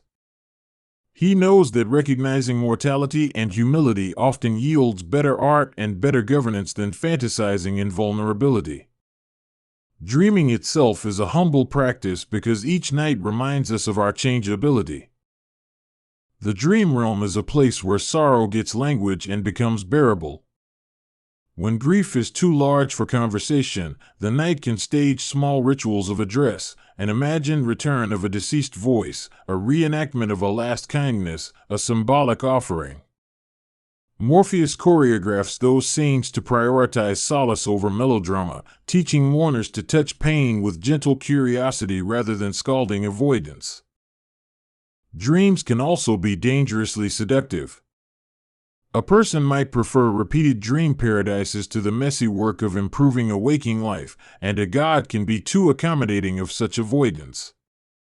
Morpheus discourages addiction to imagined perfection by slowly introducing imperfections into utopian dreams, encouraging return to the world where imperfect beauty can be made real through work. In some households, there are dreamkeepers, elders who are tasked with listening to the community's nights and reporting back. Their function is civic and sacred. They translate communal dream moods into ritual responses and policy suggestions. Morpheus sees such roles as vital because they bridge the private and public, turning nocturnal wisdom into collective care. The dream realm is responsive to technology, for better and worse. Devices that seek to monitor sleep can sometimes help integration and recall when used thoughtfully, or they can violate privacy when used for surveillance. Morpheus urges prudence, advocating for technologies that enhance agency rather than erode it. He welcomes tools that help people remember and interpret dreams but warns against commercial exploitation. Dreams can be portable. Objects, songs, and phrases can become mnemonic talismans that bring a dream back to mind across days or oceans. Morpheus encourages the use of such reliquaries to keep important lessons alive. He regards memory aids as acts of devotion to inner life, small investments that yield durable psychological dividends. There are nights when the dream realm itself seems to test the boundaries of creativity, offering puzzles and landscapes that invite collective problem solving. Communities might gather to decode a persistent motif, turning interpretation into a social art. Morpheus fosters these collective hermeneutics because meaning is often richer when curated by many voices rather than a single authority. Dreams are not immune to charm or scandal. Stories circulate of gods seducing mortals in slumber, of secrets revealed without consent, and of careers undone by a single compromising nocturnal image. Morpheus addresses such scandals with clear rules and an insistence on consent. He supports restitution and public accountability when dreams have been weaponized. At times, the dream realm asks for offerings of its own, small sacrifices of distraction, a night without screens, an evening spent in honest conversation rather than scrolling. Morpheus appreciates such offerings because they enlarge the realm's bandwidth for meaningful images.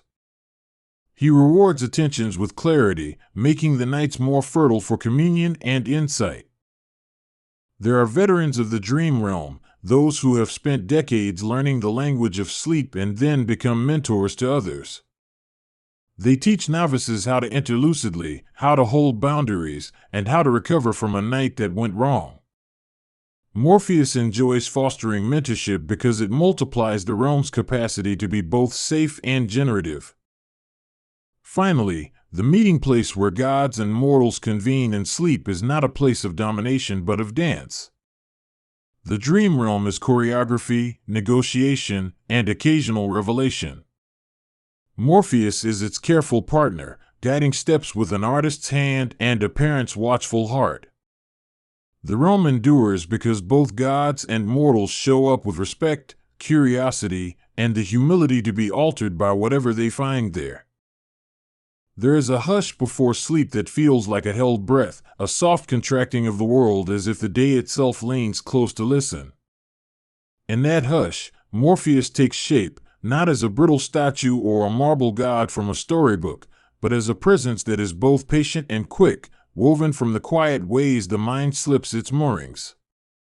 He moves like a current under the surface, unseen by most yet shaping where the tides of thought will run and where they will pool into images. Each night he threads his influence into the eyelids of sleepers, teaching eyes to close and imaginations to open, and in the span of a single exhalation worlds begin to unspool. From the edges of Morpheus's domain creep other things, shadows that do not belong to sleep's soft order. Nightmares arrive like stray embers carried on a wind, small, hot, and capable of setting whole rooms aflame. They are not merely bad dreams, They are battles waged in miniature, assaults upon the fluent grammar of dreaming. Where Morpheus encourages narrative, nightmares prefer jaggedness, sudden ruptures that yank a dreamer's attention and leave it raw and unstitched. Morpheus does not simply oppose them like a soldier facing an enemy across a field. He is a careful strategist, a master of composition who understands that the mind cannot be beaten by force alone. Instead, he disrupts the nightmare's tactics by reweaving the texture of sleep. He changes the light, tilts the horizon, inserts kindly faces in the margins, and sets anchors of tenderness that the sleepers can clutch when chaos begins. Sometimes a childhood scent, sometimes the remembered cadence of a lullaby, sometimes a hand that is real or remembered, becomes his instrument. These small, precise gestures are little fortresses against the larger siege. You might imagine a battlefield where Morpheus and Nightmare meet as physical opponents, and in some of the older stories that is almost true. They walk through piazzas of shared archetype, cite laws written in the dust, and sometimes trade blows that echo like thunder in the thorax of the sleeper. But the real war is subtler. It is fought in the neural corridors where trauma lies in wait, in the looping corridors of memory where a single smell or a certain cadence of thunder can trigger a flood. Morpheus knows the geography of those corridors. He has mapped them with the patience of a cartographer who draws rivers by listening to their whispers. Nightmares come in many genealogies. Some are the children of fear that is fresh and sharp, born from fever, from loss, from a near miss on some busy road. Others are older, heirlooms of family myths and cultural terrors that were fed and passed down with an almost filial pride. There are nightmares that claim the name of a beast and have teeth, and there are nightmares that wear disguise, assuming the faces of familiar people so precisely that the sleeper wakes doubting the nature of kinship itself. Morpheus meets each with a different economy of care, and sometimes he borrows from the very thing he opposes, turning dread into a lesson or a coronation of courage. In the beginning there is the hush, the thin sigh between one breath and the next where the world becomes porous and the borders between what is remembered and what is imagined begin to blur. Morpheus waits there, not like a man waiting on a doorstep but like a presence folded into the gap itself, subtle as the pause after a bell has rung. He does not announce himself with thunder or trumpet. He arrives as a shaping of attention, as if the mind were clay and desire the hand that presses it into being. To listen is to fall through him slowly and knowingly. He is called many names by those who believe in names: the shaper, the weaver, the keeper of the threshold. Each name is a slipper of meaning for a god who prefers the nakedness of function to the ornament of titles. Lovers call him by the echo of longing because he houses their most intimate rehearsals. The lost call him by the ache of searching because he holds rooms where directions fail and maps dissolve. In every calling there is longing, and in every longing there is an invitation to enter. The domain Morpheus tends is less a place than an architecture of possibility. It begins with small things: the curl of a leaf in a remembered courtyard, the wrong turn in a well-known corridor, a hand that slides into yours and is suddenly heavier with meaning. Those small things expand like rings in water, and the world of dream takes on cities, gardens, corridors, staircases that fold back into other staircases. Each construction is an echo of desire, a response to something a mortal heart has shaped in waking and then left unfinished. Among these constructions there are always lovers, whether they be two people who have kissed before or two strangers who fit together like two lost languages. Their meetings in Morpheus's halls are urgent because they are unpolished, because they contain the rawness of what remains spoken in fragments. Sometimes lovers arrive bearing the memory of flesh, and sometimes they arrive as silhouettes of what could have been. Neither is less vivid inside the dream, both are alive with the same insistence. To be a lover in the dream is to carry a double life, one hand in waking routine and one hand in a realm where the body is optional. This gives the dream a peculiar intimacy. The beloved might appear as she was on a particular afternoon, the light catching the jawline, or as she could be, wearing a future as if it were a familiar garment. Morpheus watches these gradations with a craftsman's patience, letting each possibility take its turn to be enacted. Not all lovers in the dream are partners of tenderness. Some are echoes of desire for what was denied, for what was never spoken, for a corridor of life that hurtled past without stopping. These lovers are made of. Sometimes the lover is a ghost of a past arrangement, someone whose features have been smoothed by absence until you can only remember the tilt of a smile or the smell of winter on their scarf. Their presence carries the salt of old arguments and the heat of reconciliations that never happened. In Morpheus's space, these ghosts have the chance to forgive, to confess, to be forgiven. For some dreamers this feels like a mercy, for others it feels like a wound reopened with careful fingers. There are lovers who come to the dream with names they no longer use in waking life. They bring with them ceremonies they've discarded, songs left unsung, vows that were thought too fragile to hold. In the dream, those names slip back into place and the ceremonies unfold with a solemnity that makes the dreamer weep when waking.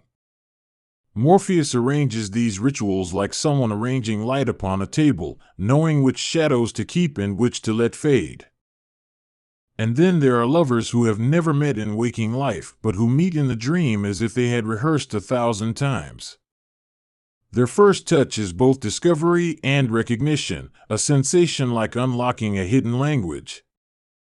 They come as translations of each other's loneliness, each providing a grammar for the other's silence.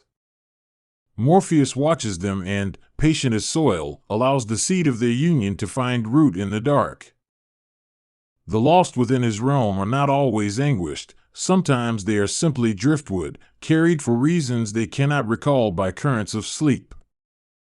They wander through cities that rearrange themselves like books on a shelf, passing storefronts that sell memories and alleyways that lead to ocean. They call out for directions and the city answers in riddles because the dream insists upon a kind of initiation. Those who listen can learn the language of turning and waiting. Echoes of desire circulate through these corners like a faint fragrance. A man passes a woman in a market and the brush of cloth on cloth sends a chord through the air, a chord that is not about sex but about recognition. It is as if the world remembers an earlier arrangement and insists upon rehearsal. Morpheus takes these small resonances and magnifies them, making whole histories out of an exchanged look. Desire in the gods' domain is not always a happy thing. It can be a blade in a pocket, a song that will not leave the throat. Sometimes dreams are full of the ache of wanting what cannot be had, and Morpheus presides over a court of unachievable things. He is not cruel for it. He knows the necessity of longing as a teacher. Without lack, there would be no movement, no story, no revision of self. The lost who come to him often carry questions like luggage. Why did I leave? Why did I stay? Where is the face that was promised to me?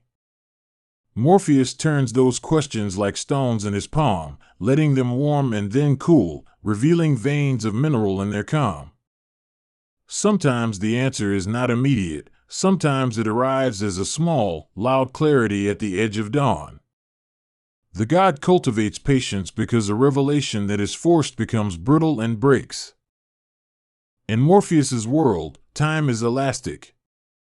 An afternoon can stretch into a decade in one dream and condense into a single heartbeat in another. This gives lovers time to perform entire lives together or to discover that their lives will not align. The elasticity allows for trial and error, for lovers to test the fit of each other's habits in a place where consequences are felt differently. It is a workshop of emotion, and Morpheus oversees it like a careful artisan. He can grant a dreamer a sequence in which they live out a relationship from first meeting to the quiet end and beyond, watching the full architecture of partnership rise and dissolve. In such sequences there are small, instructive details, the way a person occupies a kitchen, the way they organize their books, how they fall asleep when a storm is on the horizon. These minuscule facts become proof of personhood inside the dream, tiny anchors that convince two phantoms they are more than image. Morpheus supplies these details not to deceive but to instruct, offering rehearsals for living. Sometimes his rehearsals become dangerous because they entangle the dreamer in a life they no longer want to leave. A man may wake with a perfect memory of a child he never had, and the absence of that child in waking become a cavern. The dream has shown him what he desires so vividly that the waking world feels stripped. Morpheus recognizes the potential for harm and also the necessity of experience. He is neither judge nor jailer, but he will not shield mortals from the consequences of seeing what might have been. Dreams of reunion are among the most common miracles that pass through his hands. A woman who lost a partner years ago might find them sitting quietly on a porch in the dream, as if they had simply stepped out for a moment. They talk as if time were a simple thread and the stitches can be made whole once more. Often these conversations do not resolve grief, they articulate it, give it a shape that can be carried forward, and in that shaping there is a curative quality. On other nights, the dream stage becomes a tribunal for unresolved accusations. Lovers who parted with words like knives may meet in a realm where words are softer but truth is sharper. They speak in sentences that cut cleanly and reveal abiding needs that had been swaddled in pride. Morpheus watches these confrontations with the calm of someone who knows that clarity can sometimes be more healing than comfort. There are nights when the city of the dream fills with music and the lovers dance in patterns that mimic weather systems. They turn and the wind turns with them, spirals of memory forming like cyclones. Desire here is a choreography, each step signaling a deeper agreement about what it means to be seen. The dance can be beautiful and also dangerous. To be swept up in such a storm is to risk being carried away into territory where waking anchors fail. Morpheus is not solitary in his task. He works with sleep's less gentle siblings, Hypnos, who invites the body to surrender, the lesser spirits who tend to nightmares with brooms and buckets, and the lighter attendants who stitch color into dreamscapes. There are also mischief makers who like to swap faces and rearrange handwriting, leading lovers into humorous but revealing confusions. In this cabinet of company, Morpheus is the steady hand that sets the palette and directs the movement. He has preferences in the sorts of dreams he cultivates. He favors complexity over spectacle, depth over dazzling fever. A dream that offers a single, showy miracle will not satisfy him unless it is matched by a quiet interior change. He prefers the slow unpeeling of a person who has learned to be honest with themselves, because honesty is the closest thing to a sustained light in a chamber that often favors shadows. Yet there are limits to what even he can do. He cannot make someone love another who would not love in any register, dream or waking. He cannot take the life from a dream and make it blood. He cannot invent a past that will not yield its seams to skepticism in daylight. His power is the living of possibilities, the drafting of a rehearsal space where decisions can be felt and observed. The rest must be supplied by the dreamer who wakes and chooses. Sometimes a lover's presence in the dream is a test rather than a comfort, a challenge issued by the sleeping mind to see what it will do when faced with its own desire. The test may be gentle, a minuscule kindness that proves capacity, or it may be catalytic, a reckoning that forces a choice. Morpheus designs these tests with an understanding of the human tendency toward avoidance. He crafts scenarios that do not admit easy evasion. There is a peculiar intimacy in dreams where names are forgotten and titles fall away. Two people may meet without the encumbrance of membership or history, their identities trimmed to the essentials of gesture and attention. The dream permits that strange honesty, a field where defenses are sometimes unstitched because the currency of the moment is not the same as the currency of the day. Lovers in this state often feel extremely brave or deeply vulnerable, sometimes both at once. Within the dream, objects can be symbols and also perfectly literal tools. A mirror might reveal not appearances but what is concealed beneath the desire. A door might be lockable only by telling the truth, and a key might be a remembered sentence. Morpheus delights in this double meaning. His realm is full of riddles that are also instructions. Those who learn to read these signs can alter the course of their meetings in the dream. Dreams have tempo and cadence, and Morpheus attends to these as a composer attends to rhythm. Some nights are quick, clipped as little sonnets, while others are long, meandering prose poems that collect details and return to them. Lovers falling into one another's orbit may move like fast music, caught in a cascade of firsts, or like sustained adagios, letting each note expand. The god calibrates tempo to the subject's needs, knowing that hurry is often the enemy of intimacy. He hears patterns in the small repetitions that make up a lifetime of desire. A person may always choose the same type of partner because they satisfy an old contract, perhaps born of childhood needs. In the dream, Morpheus may stage a situation that interrupts the pattern by substituting a different response, or by showing the pattern from outside so the sleeper can see the choreography. This kind of intervention is gentle correction. It offers a new route and leaves the traveler to accept it or refuse. Sometimes lovers arrive with the heavy costume of regret. They wear it as if it were armor, but the dream strips that armor away with a kindness that is almost rude. In the waking world, regret has a sharpness that can sharpen further with repetition. Morpheus takes regret and softens it into story, so it can be held and considered rather than perpetually reopened into fresh pain. The god's domain is also a place of strange bargains. The sleeping mind often makes pacts with itself in the dark, promising to remember a truth upon waking if only it can have a short taste of what it desires. Morpheus negotiates these pacts like an old merchant trading stories for a little coin of rest. The bargains are rarely absolute. Memory is slippery in the morning, and some promises fade with the light. Yet even fleeting consolation can alter a life by changing one day's trajectory. Echoes of desire sometimes turn into messages. A dream lover can be a messenger arriving with an instruction or a warning that was too powerful for the rational mind to accept awake. The message might be practical advice wrapped in allegory or an emotional diagnosis disguised as a scene. Morpheus loves these transformations because they make the unconscious legible, and legibility is the first step toward change.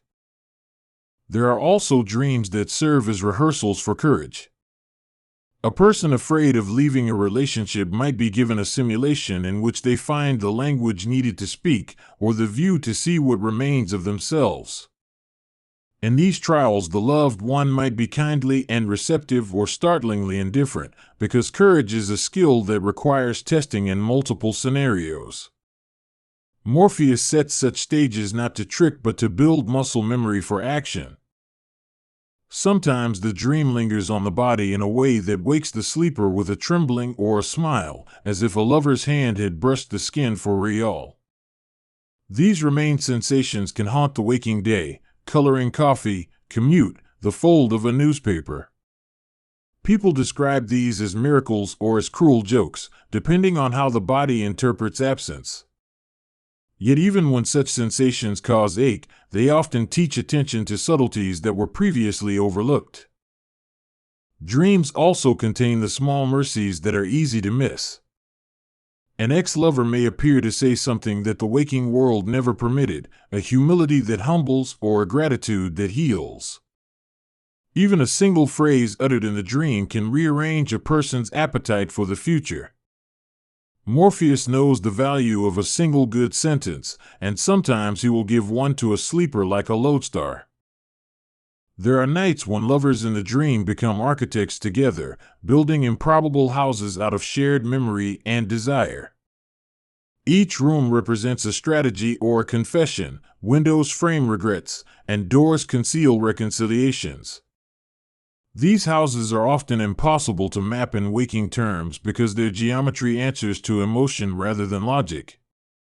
Walking through such constructions can feel like reading the annotations of someone's life. Morpheus attends to the language of touch in these constructs because touch often communicates what language cannot. A press of the palm can convey a history. The way fingers lace might reveal whether two people know how to steady each other. In dreams, touch is liberated from many of waking life's taboos and thus can practice new forms of consent and care. For some lovers, this is profoundly instructive. For some, it is strangely clarifying in ways that echo into waking relationships. The god sometimes makes use of absence as rigorously as presence. To teach a dreamer to value what they have, he may stage the loss of it in a quiet, small way, a missing teacup, a garden that will not bloom. This is not cruelty but training in gratitude, a way to sharpen noticing so that when the waking world offers a joy, the person is prepared to accept it with fuller recognition. Absence, in his hands, becomes a sculptor. Nightmares are part of his purview too, and they are not always punishments. Often a nightmare is a harsh tutor, forcing the dreamer to confront what they have shoved into corners. In the heat of those dreams, the lost meet their shadows, despairs, misapprehensions, the violent certainties that hold them back. Morpheus allows these scenes because terror can clarify, and surviving them unearths strength that gentler dreams would never coax forth. There are also lighter counter-melodies, dreams that are playful and mischievous, where lovers trade faces and languages and leave bills unpaid in the dream economy without consequence. These nights do the important work of releasing seriousness, reminding the dreamer that life is not a single script but a collection of improvisations. Laughter in sleep can be as curative as apologies in waking. Morpheus keeps a shelf for such nights the way some people keep a box of old photographs. Lighting matters in his world as much as the arrangement of rooms.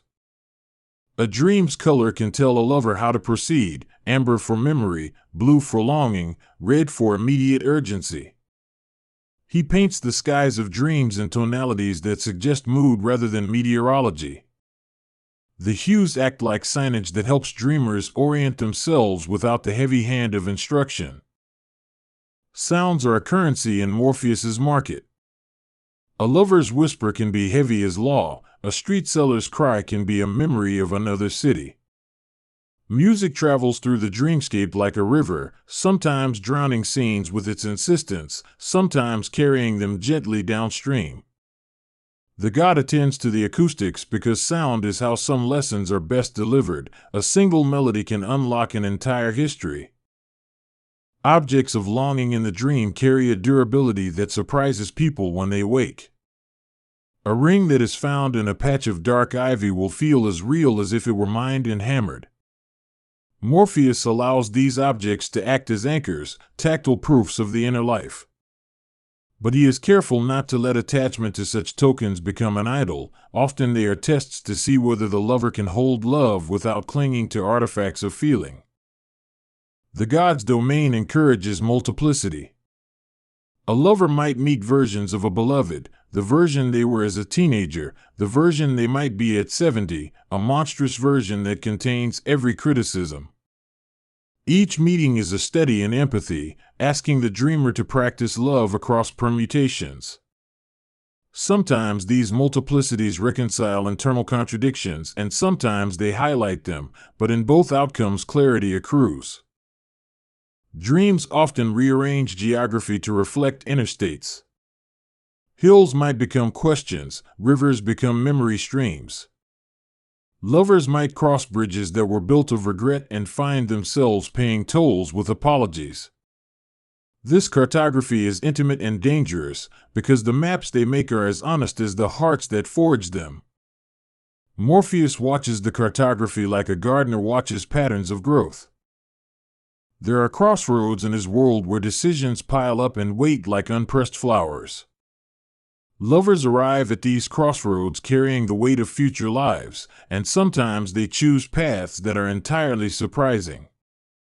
A decision made in the dream can have a surprising traction in waking life, not through magic but through the way choices shaped in one register orient attention in another. The god understands that rehearsal begets action. Some dreamers come again and again to the same encounter as if to perfect a move in a dance. They practice saying a truth until the word drops into place without flinching. These iterative rehearsals reveal the mind's ability to learn through enactment rather than instruction. Morpheus values repetition not as monotony but as craft, and he keeps a record of small improvements like an apprenticeship overseer. At times the dreamscape becomes an archive, housing details people thought they had lost. Lovers can find letters that were never written, photographs that dissolve into sentences, and voices that translate forgotten promises. This archive is not purely nostalgic, it is functional, offering a sort of forensics of feeling that can inform present choices. Morpheus curates these collections with a tender rigor because he knows the danger of living without context. There is an etiquette to his space, two subtle rules that the dreamer learns by absorption rather than instruction. Do not shout in the markets of memory, for sound reverberates with unintended consequence. Knock before opening doors labeled with another person's name. Treat the remnants of others with respect because in the dream your hands can bruise what memory needs to remain whole. Much of Morpheus's work is preserving the fragile civility of the night. He also understands the role of humor as an antidote. A lover might find themselves momentarily absurd, their face replaced by a lemon or their speech converted into a song, and in that absurdity a truth emerges unthreatened. Laughter breaks the glass of a hardened pattern and lets light in. Morpheus allows playfulness because it loosens grips and creates possibility. Not every dream results in revelation. Many are apothegms without moral, simple entertainments or strange puzzles that leave the dreamer amused but unchanged. The god accepts the purposeless dream as part of a rich ecosystem. Even trivial dreams can replenish the nervous system, reset emotional baselines, and afford the weary mind a gentle vacation. He values the economy of rest as deeply as the economy of insight. Sometimes lovers meet under conditions of secrecy, in rooms that can only be entered by those who carry a particular kind of shame or hope. These clandestine meetings are intense because secrecy concentrates feeling, turning the clandestine into a crucible. What is tested there is not always passion but the willingness to keep faith in the absence of public acknowledgement.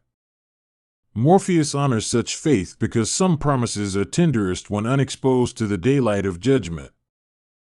There are nights when the god is quiet and the dream is a long expanse of white, a snowfield in which footsteps show up like truths on a ledger.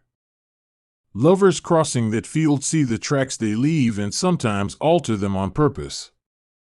The openness is a form of radical honesty, a stage that cannot accommodate masks. In those expanses, people learn the power of intentional movement. The relationship between longing and grief is a recurrent motif in his realm. Grief often arrives as a response to a desire unmet or a life unlived, and longing becomes the shadow partner of mourning. In the dream, grief can be metabolized into memory, and longing can be rechanneled into projects that honor absence rather than being consumed by it. Morpheus presides over that transmutation because he knows endurance is a form of love. He often uses thresholds as metaphors for transformation. Lovers stand upon bridges that glow like intentions, ready to step into a commitment or retreat to safety. The threshold's light is not a guarantee but a possibility. Crossing it takes more than impulse. Morpheus gives the light in the door, and sometimes he gently draws attention to the hinge so the dreamer can make the choice with eyes more open than they would have had. There are also dreams in which the lost are found as community rather than as individuals. A person bereft might find themselves in a colony of souls who have carried similar losses, and in the sharing they find ways to hold their grief without being consumed. These dream communities practice small rituals of repair and remembrance, teaching that collective tenderness can be a salve for personal wounds. Morpheus supports these fraternities because grief is less violent when balanced by company. He is careful with prophecy. When a dream bears a future, he understands the burden such knowledge can place on a human chest. He rarely offers certainties. He prefers portents that are invitations to prepare rather than commands to obey. Prophetic dreams are like weather forecasts in his hands. They inform but do not determine. The god respects human freedom and the art of being surprised. Dreams can also be moral laboratories, spaces where the ethical contours of relationships are tested and negotiated. A lover might be placed in a scenario where empathy must be chosen repeatedly, and through these repetitions an ethic of small mercies is formed. Morpheus appreciates ethics that arise from practice because the abstract moralities of daylight often lack the specificity the heart needs. In the night, he provides specific dilemmas so the sleeper can practice being good.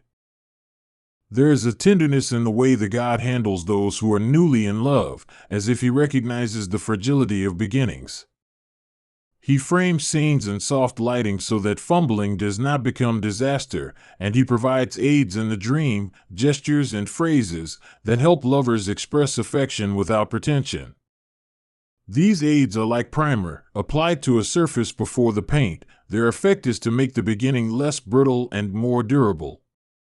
Beginnings created here sometimes carry easier into morning than those that happen under the fluorescent lights of conversation. Morpheus values closure but refuses neatness. He knows real ends are often messy, threaded with continuing feelings and multiple truths. Accordingly, he gives endings that allow for complexity. A goodbye might be wept, then laughed about, then kept as a quiet agreement between two people who once loved. These endings are not theatrical bows but honest settlements. They are less a period than a carefully placed comma that allows life to continue. Sometimes a relationship that staggers in waking life can be staged in the dream as a series of compromises, each one tested and refined until both partners can inhabit a shared routine that suits them. These compromises are not capitulations but negotiated inventions, small architectural changes in the house of partnership. Morpheus treats compromise as a practical art. He delights in the small renovations that make shared living possible. Loss in Morpheus's hands can be transformed into ritual. A person might be invited to perform an act of release to honor someone gone, perhaps by setting a paper boat on a phantom river or by planting a leaf that turns into a memory when touched. The rituals are personal and therefore potent, because they involve movement and intention rather than passive mourning. Through ritual, grief becomes a practiced habit rather than an uncontrolled storm. There are lovers who arrive in the dream with the neatness of a script, certain their story has an inevitable arc. Morpheus delights in improvising with them, introducing a note of surprise that repositions their certainty. The god is fond of mischief that results in insight, the kind that knocks a person into a new posture of seeing. Those who submit to improvisation often find their stories become richer and more generous. In some dreams, language itself is a barrier lovers must dismantle. They find that they speak different tongues and the act of love depends on learning the other's grammar. Morpheus creates such trials because translation is a radical act of empathy. As lovers learn each other's words, they learn each other's inner weather and the shape of their days. Language thus becomes a practical tool for intimacy rather than merely a medium of exchange. He tends to scenes of small domesticity as if they were great dramas. The way a partner folds a shirt can tell a tale of childhood, or a shared cup of tea can become a treaty of care. Domestic acts are the latticework of long love, and in the dream they are given the space to be recognized. Morpheus believes that the small acts accumulate into the architecture of a life together, and he stages those acts so they can be appreciated. Dreams can also be cruelly honest about incompatibility. Lovers might run the gamut of compatibility tests in the night and arrive at a conclusion that two people are better apart. Morpheus allows for this end because compatibility is not a failure, it is a fact to acknowledge and respond to. In recognizing incompatibility, people can find alternatives that honor the truth of both parties. There are dream encounters that feel like salvations, sudden and precise, intervening in a life that had been wandering. A dream may offer a map to a lost person or an awareness of an addiction's leverage on someone's choices, and waking with such knowledge can change a day's trajectory profoundly. Morpheus is aware that such salvations are precious and arranges them with respect, often using subtlety rather than spectacle to ensure they are received. Sometimes the dreamer's own voice returns as a lover, a personified self who can offer counsel without the filters of pride. This interior partner speaks frankly, naming self-betrayals and alliances, and the dialogue that follows can be as intimate as it is corrective. Morpheus approves of these conversations because self-knowledge is the foundation of sustainable love. A person who can love themselves with nuance is better equipped to love someone else. The god's domain is not confined to human lovers alone. There are nights when animals enter as companions of desire, when a fox becomes the form of a childhood attachment or a horse carries the memory of a parent's steadiness. These encounters are not allegorical only, they represent aspects of attachment that take non-human shapes. Morpheus celebrates them because love is not limited to species, it is a thread that runs through many forms. Dreams of separation can also be instructional. A person may be asked to leave a room and to notice what carries on without them. In doing so, they learn about the resilience of the world and their capacity to bear absence. Morpheus stages these lessons tenderly, knowing that a forced banishment could harden the heart. The gentle course of being asked to step away often yields a sturdier return. Across the long nights, the god observes patterns in how people fall in love, emphasis on availability, the role of timing, the presence of mutual curiosity. He notices the cultural ornaments that guide choices and sometimes reorganizes them subtly in the dream so that a person can see an alternative model. This is not cultural engineering but an invitation to consider other architectures of pairing. The aim is to expand possibility rather than erase tradition. Some dreams become catalogs of small superstitions that lovers keep for one another, a sofa always placed in a certain angle, a nighttime habit of leaving a light on for a cat. These little rituals fortify intimacy through predictability and care. Morpheus allows these superstitions to live because they are gentle promises, small reliances that build trust. He knows that trust is best accumulated in tiny ledgers.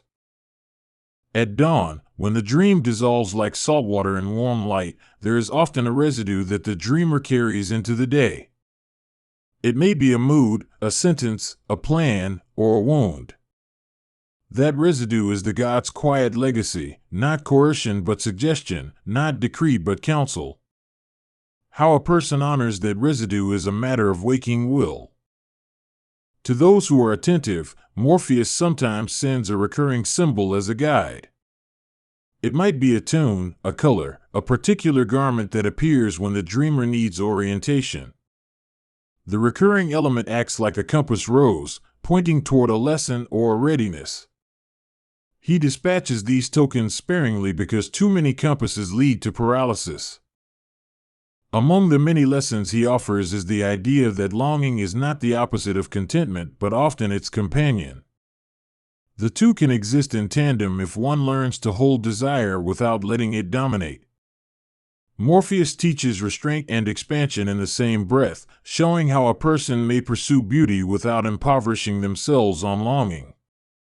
He cultivates this paradox because it mirrors the human condition. Finally, he understands endings and cycles rather than as single events. Lovers come and go through seasons, returning in altered shapes and sometimes never returning at all. The god tends the cyclical sensibility because it offers both hope and realism, hope that things may return, realism that they will differ when they do. In this framework, love is not a possession but an ongoing practice renewed each time two bodies or hearts meet. When listeners take this into themselves, whether they hear him humming on a late hour or only sense the footprints he leaves behind, they are invited to consider the shape of their desire. Morpheus's world is not a promise of easy fulfillment but a landscape in which longing can be attended to with craft. The lovers and the lost are both learners there, guided by a God whose patience is measured in the slow, steady accrual of understanding. There is a hush that falls over the world when the sun lowers and the day exhales, a thinning of edges and a loosening of reason. In that hush, names return to us from the deep places where we keep memory and myth, and among them Morpheus steps forward like a figure carved from dusk. He arrives not as a thunderclap or a king upon a throne, but as the soft motion of shape and voice, the gentle reweaving of what we have been into the strange and tender fabric of what might be. To speak of Morpheus is to speak of edges dissolved and forms remade, of messages disguised as strangers and intimacies disguised as landscapes. The stories you may have heard begin with a single breath and then expand, because every culture that sleeps keeps its own quiet cabinet of tales. The Greeks gave him a name drawn from the word for form, because he is the one who fashions human contours in dream, slipping into the faces of loved ones, or wearing grief like a mask so the sleeper might wake altered. Yet even the simplest telling can't hold his reach. He lives between myth and mind, between temple and bedside, at once an artisan and an ambassador, and he speaks in the grammar of the impossible while never quite abandoning the real. Close your eyes and think of a face you have not seen in years, but that arrives in a dream as if no time has passed. That is his hand at work, the soft and uncanny molding of memory into presence. He borrows gestures from the warm air of a remembered summer, the cadence of a bell at dusk, and the tilt of a stranger's smile, assembling them into a visitation that is both revelation and question. You wake, the taste of the dream still in your mouth, and the world feels rearranged by what you have been shown. Morpheus is not solitary. He is one among the Oneiroi, the dream spirits who attend the realm of sleep, and those relationships are itself a story of kin and hierarchy. Where some of his siblings weave nightmares and visions of beasts, he is the one who takes human shape, the most adaptable and persuasive of their craft. In poems and myths he is sometimes called forth as a messenger, able to carry news from gods to mortals, and in that role he becomes something like a translator between orders of being, rendering divine intent into the subtle language of dream. There is an art to the way he works, and the art is as ancient as the first person who slept under a sky and dreamed a future. He has no workshop with chisels and lathes, no forge that glows, but he owns a different kind of tool set: memory, metaphor, yearning, and fear. He sketches with fog, paints with the tremor of a waking heart, and sculpts with the slack of eyelids. What he crafts is not only spectacle but instruction, not only escape but rehearsal, enabling sleepers to practice living through scenes that their daylight lives have not yet supplied. You may imagine temples built to him, rooms of whispering oil and soft mats where supplicants begged for prophetic sleep. In ancient times, people approached the threshold of dreams with ritual and offering because they understood sleep as a place where fate and will intersected. The dream that comes clean and sharp was a commodity worth coaxing, and so priests, poets, and sufferers alike learned the practices of asking. That curiosity is endurance itself, the human insistence on conversation with what lies beyond sight and habit. Listen to the way the past keeps echoing in the present. Poets have always brought Morpheus into their work as a device and a figure, and the resonance is uncanny because dreams are the poet's raw material. A verse may begin as an image that arrives fully formed at the bedside and then unfurls across the page. The poet and the god are allied by trade. Both turn the ineffable into something that can be held between hands. Both give shape to longing and loss. This is why literature is thick with dream scenes, and why readers feel the tug of dream logic even when they rise from the page into ordinary light. Consider the way Morpheus crosses boundaries. He moves through locked doors and over walls without the clatter of keys because he is not bounded by the architecture of day. He slips in as a soft opinion and exits as transformation, leaving behind traces that are sometimes as precise as an address or as abstract as a scent. Many of his gifts are small but consequential.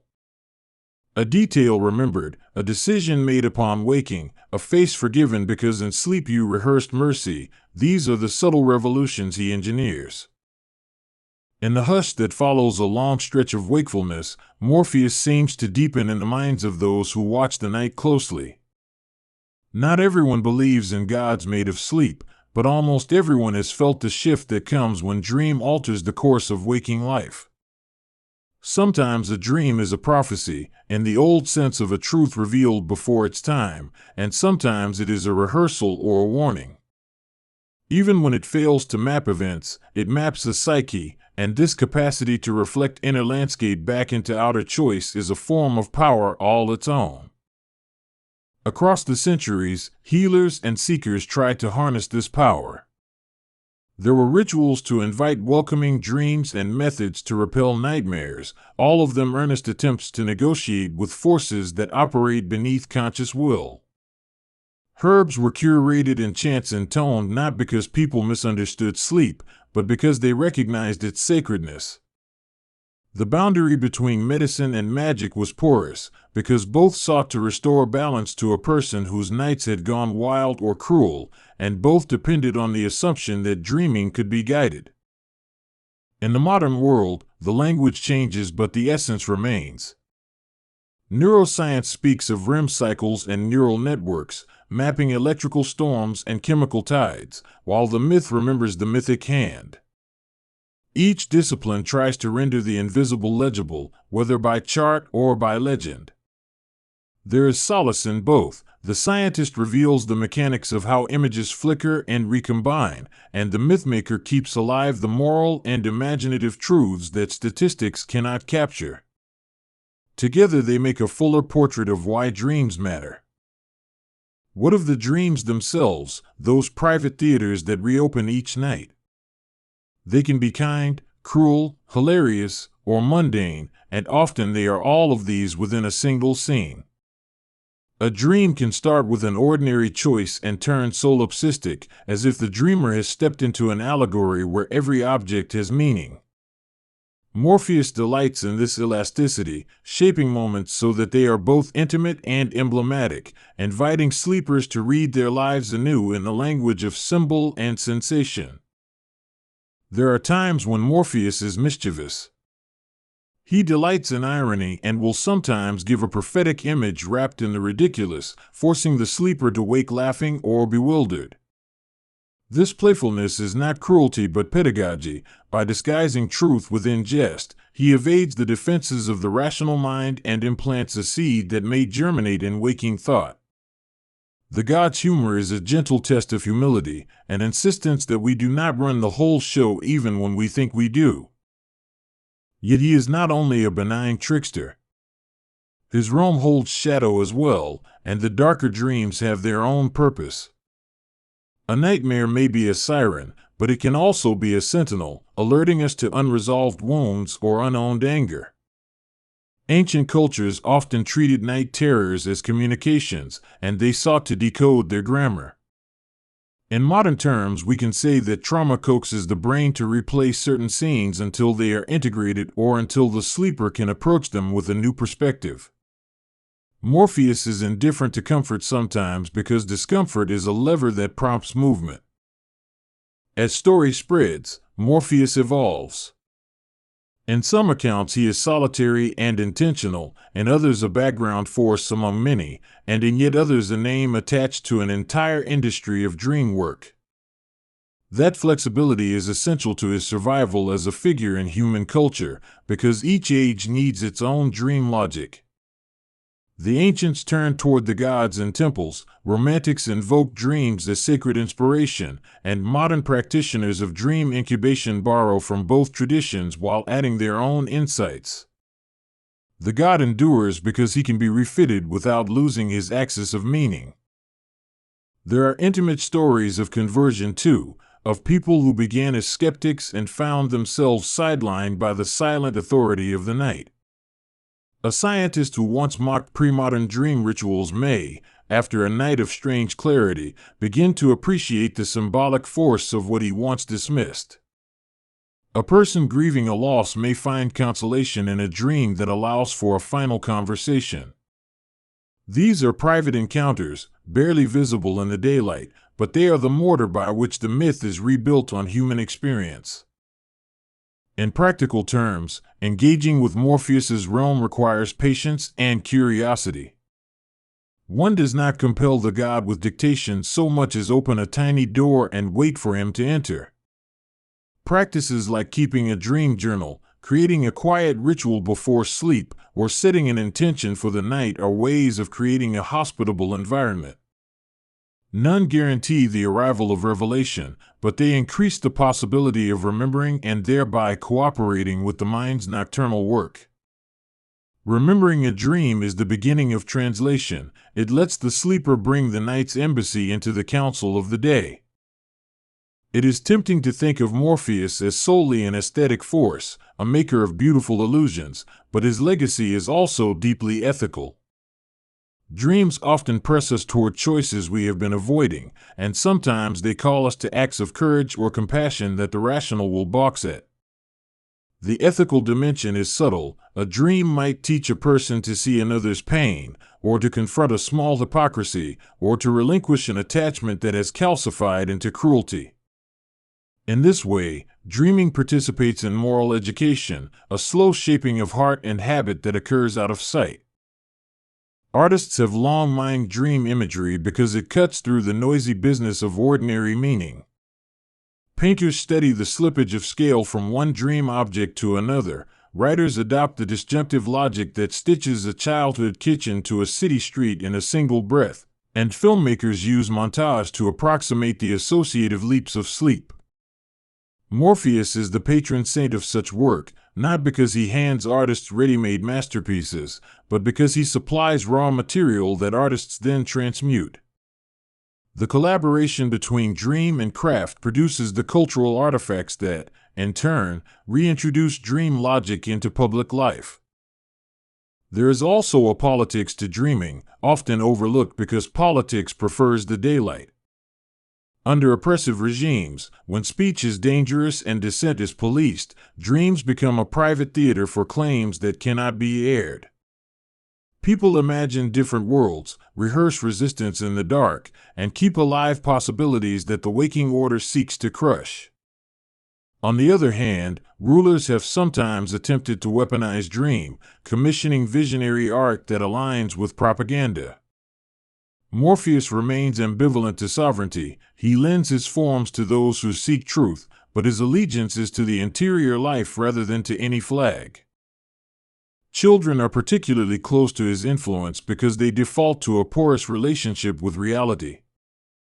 The boundary between waking and dreaming is thinner for them, and they often receive entire mythologies as if in fluent speech. Adults can learn from this if they allow themselves to remember the elasticity of childhood perception. If you listen to the dreams of a child, you will hear a world where causality is playful and logic is inventive, and that is a field where Morpheus is at home. He invites the adult to reclaim some of that abandon, to let the strictures of utility relax enough to permit imaginative risk. There are rituals of unburdening that involve dream as well, not in the sense of prophecy but in therapeutic release. Dreams sometimes carry the weight of day-long anxieties and compress them into symbolic form so they can be processed. Therapists who work with dreams ask patients to tell their stories, noticing patterns and metaphors that recur, and through this listening new narratives emerge. Morpheus thus functions as a kind of unconscious dramaturge, staging plays that the waking self can then interpret and integrate. Think of the dream as a mirror that misbehaves. It reflects not what you are, but what you might become if you allowed the edges of your habit to fray. That misbehavior is precisely the God's method. He does not offer a literal roadmap, but an intensification of meaning that compels you to take steps you might otherwise avoid. The message is often elliptical but persistent, returning in different guises until the sleeper attends. Thus, persistence itself becomes a moral quality, a measure of the dream's insistence on change. Across time, Morpheus has inspired various iconographies.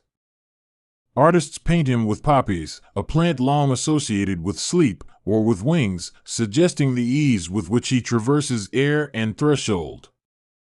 Sometimes he is shown as youth and sometimes as ageless, and this variability signals a truth: he is less a person than a function performed in the theater of mind.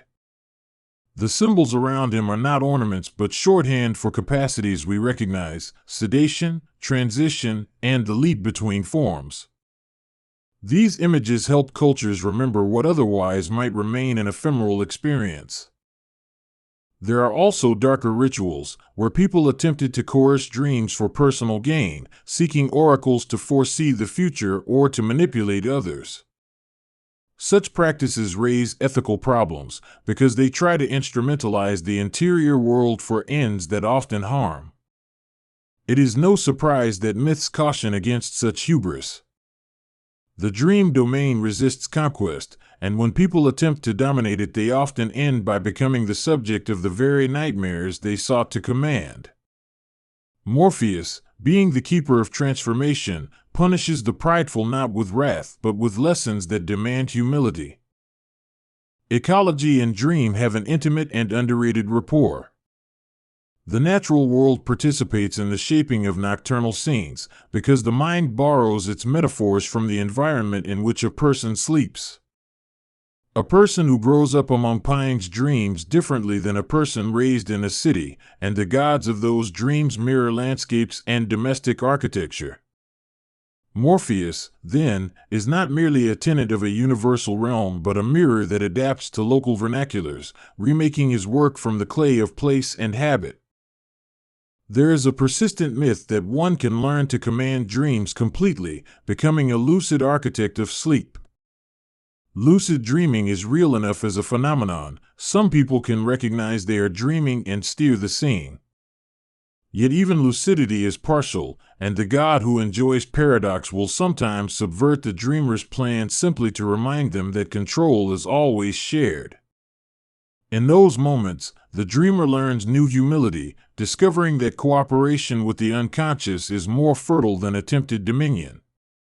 Morpheus rewards partnership, not conquest. Consider how the god's influence extends into the ethics of story. Dreams teach us the grammar of metaphor, the way emotion can be translated into image and image back into action. A moral choice in waking life often feels like a scene in which the protagonist sees the consequences before acting, a dreamlike foreshadowing that sharpens moral imagination. In the long arc of civilization, this capacity to rehearse possible lives has promoted social life, because people who can imagine alternative outcomes are better able to negotiate, forgive, and plan. Morpheus thus participates in social cohesion by enlarging the human capacity for perspective. In domestic life, he keeps a modest but stubborn presence. Many households cultivate bedtime rituals precisely to invite gentleness and meaning into sleep. A cup of tea, the dimming of lights, a whispered story to children, all function like invitations, calling the god to visit in a way that is timely and kind. Families have always used such rituals to anchor children and to provide a patterned end to the day, and in doing so they keep alive a civic practice of care that is less about doctrine and more about tenderness. There are ancient texts that place great authority in the dreams sent by gods, yet there is also a wisdom that emerges from ordinary, non-prophetic dreams. These small nightly dramas accumulate into a life, and their cumulative effect can be profound. A repeated motif of falling or being pursued can signal patterns of anxiety that, once noticed, can be addressed with attention and care. Conversely, recurring images of flight or reunion can feed courage and optimism. Morpheus delights in the way small nightly returns alter the arc of personality over years. Travelers have carried tales of encounters with dream spirits across continents, and in those exchanges one sees the god wearing many costumes. In some places he is a messenger of ancestors, and others a trickster who tests hospitality, and somewhere else a gentle healer.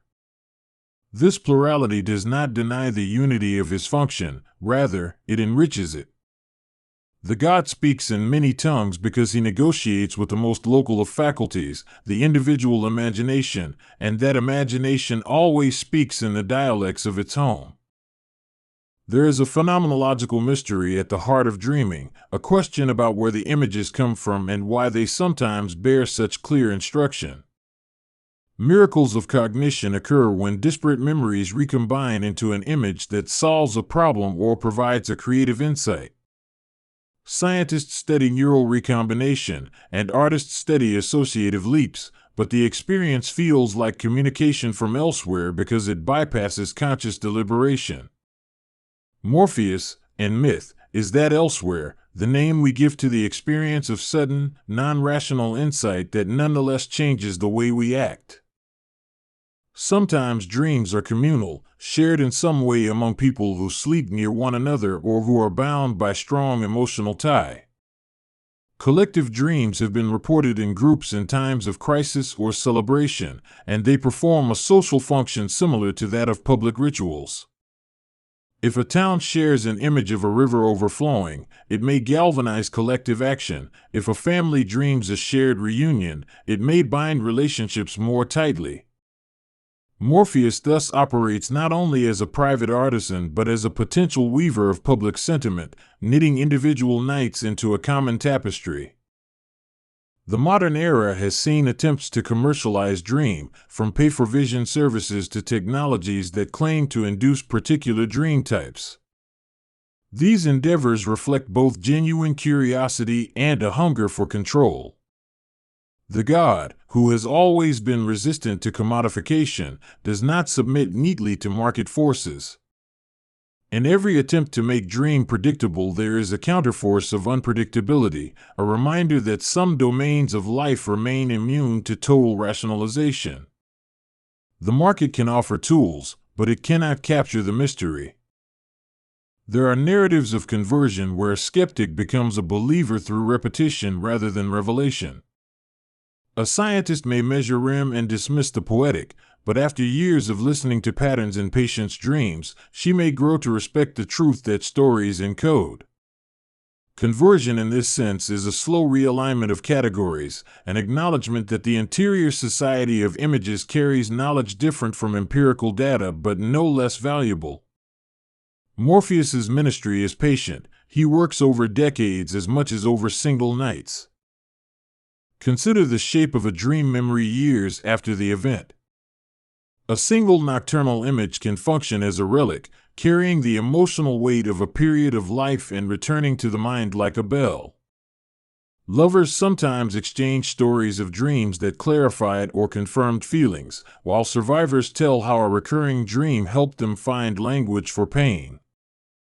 These stories are examples of memory anchoring. They show how dreams serve as both record and oracle, storing emotional truth in a form that can be accessed when words fail. There is a theological dimension to Morpheus as well. Religions have had to reckon with the status of dreams. Are they divine messages, demonic attacks, or psychological phenomena? Different traditions answer differently, some elevating certain dreams as canonical and others urging caution. The tension produces rich moral discernment. Communities cultivate practices for evaluating dreams, such as consulting elders or testing the fruit of a vision against established wisdom. In doing so, they create a shared epistemology for the nocturnal realm. The god has an ambiguous gender in many tellings, sometimes described as male, sometimes amorphous, and sometimes as a presence beyond gender. That ambiguity matters because dreams themselves do not conform to the strictures of binary categories. In the fluidity of sleep, one can inhabit another gender, another body, and such experiences have shaped personal identities and spiritual paths. Morpheus therefore offers a kind of freedom, a nightly permission to be otherwise, which can be both liberating and disorienting. Morpheus's legacy reaches into the arts of mourning as well. People who have lost loved ones often report dreams that feel like visits, and those experiences become part of the process of grieving. The dream might allow a final conversation, a goodbye that daylight denied, and this encounter can be a sacred step in closure. Even when the experience is ambiguous, its emotional influence can be profound, creating a space in which sorrow and comfort coexist. The god thus functions as a midwife for reconciliations that the waking world cannot deliver. Language itself bears the trace of dreamcraft. Words like morph and metamorphosis come from the same roots that gave Morpheus his name. That etymology suggests a cultural recognition that form is mutable and that identity is not fixed. Our everyday metaphors owe a debt to the dream logic that made such linguistic transformations possible. The humble fact of speech thus becomes a monument to the ongoing work of the God who shapes and reshapes what we are able to describe. There are philosophical questions that the God provokes, questions about consciousness and the nature of reality. If a dream feels as vivid as waking life, then what distinguishes the two? Solipsisms rise at night and at philosophical gatherings alike, and Morpheus becomes a provocative interlocutor. He invites us to test our certainties, to live more lightly in our assumptions, and to notice how often we construct a world from small, selective perceptions. In that sense, he is a thinker of sorts, one who argues through allegory rather than syllogism. Not all encounters are dramatic. Often he appears as a sequence of small nudges, a return to an abandoned hobby, an early morning realization about a relationship, a sudden urge to call someone. These modest visitations are the accumulation of influence, like the slow work of weather on stone. You do not always recognize them as visits, because they are ordinary in their form, but over months and years their direction alters the course of a life. Morpheus is patient in such workings, preferring incremental persuasion over sensational revelation. There are cross-cultural echoes that suggest a shared human fascination with the nocturnal. From the dream shrines of the ancient Near East to the Sandman's whisper in later European folklore, societies have given the nocturnal realm figures and rituals to structure its power. Each culture paints him with local pigments, yet a remarkable unity persists. The idea that sleep is a liminal space where the living interact with forces not fully explainable by daylight logic. This unity hints at an anthropological constant, a shared human need to make the night legible and safe. Dreams also function as laboratories of creativity for those who create worlds for a living. Inventors and scientists have reported breakthroughs that arrived as images in sleep, and composers have woken from dreams with entire symphonies shaped in their minds. In these instances, Morpheus acts as the secret collaborator who bypasses the cautious editors of the waking mind and lets wildness have a moment. The irony is that creativity often relies on the same looseness that sleep grants, and so the god becomes an ally to innovation. There is a social practice of dreamtelling that acts as a communal integration of experience.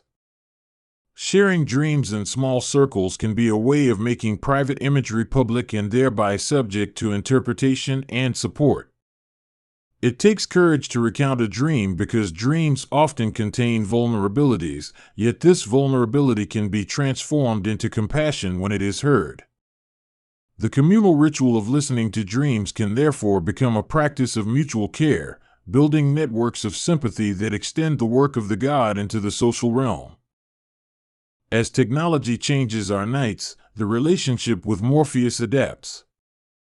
Screens glow into the evening, shifting the architecture of bedtime, and many people struggle to reclaim darkness as a domain of privacy and rest.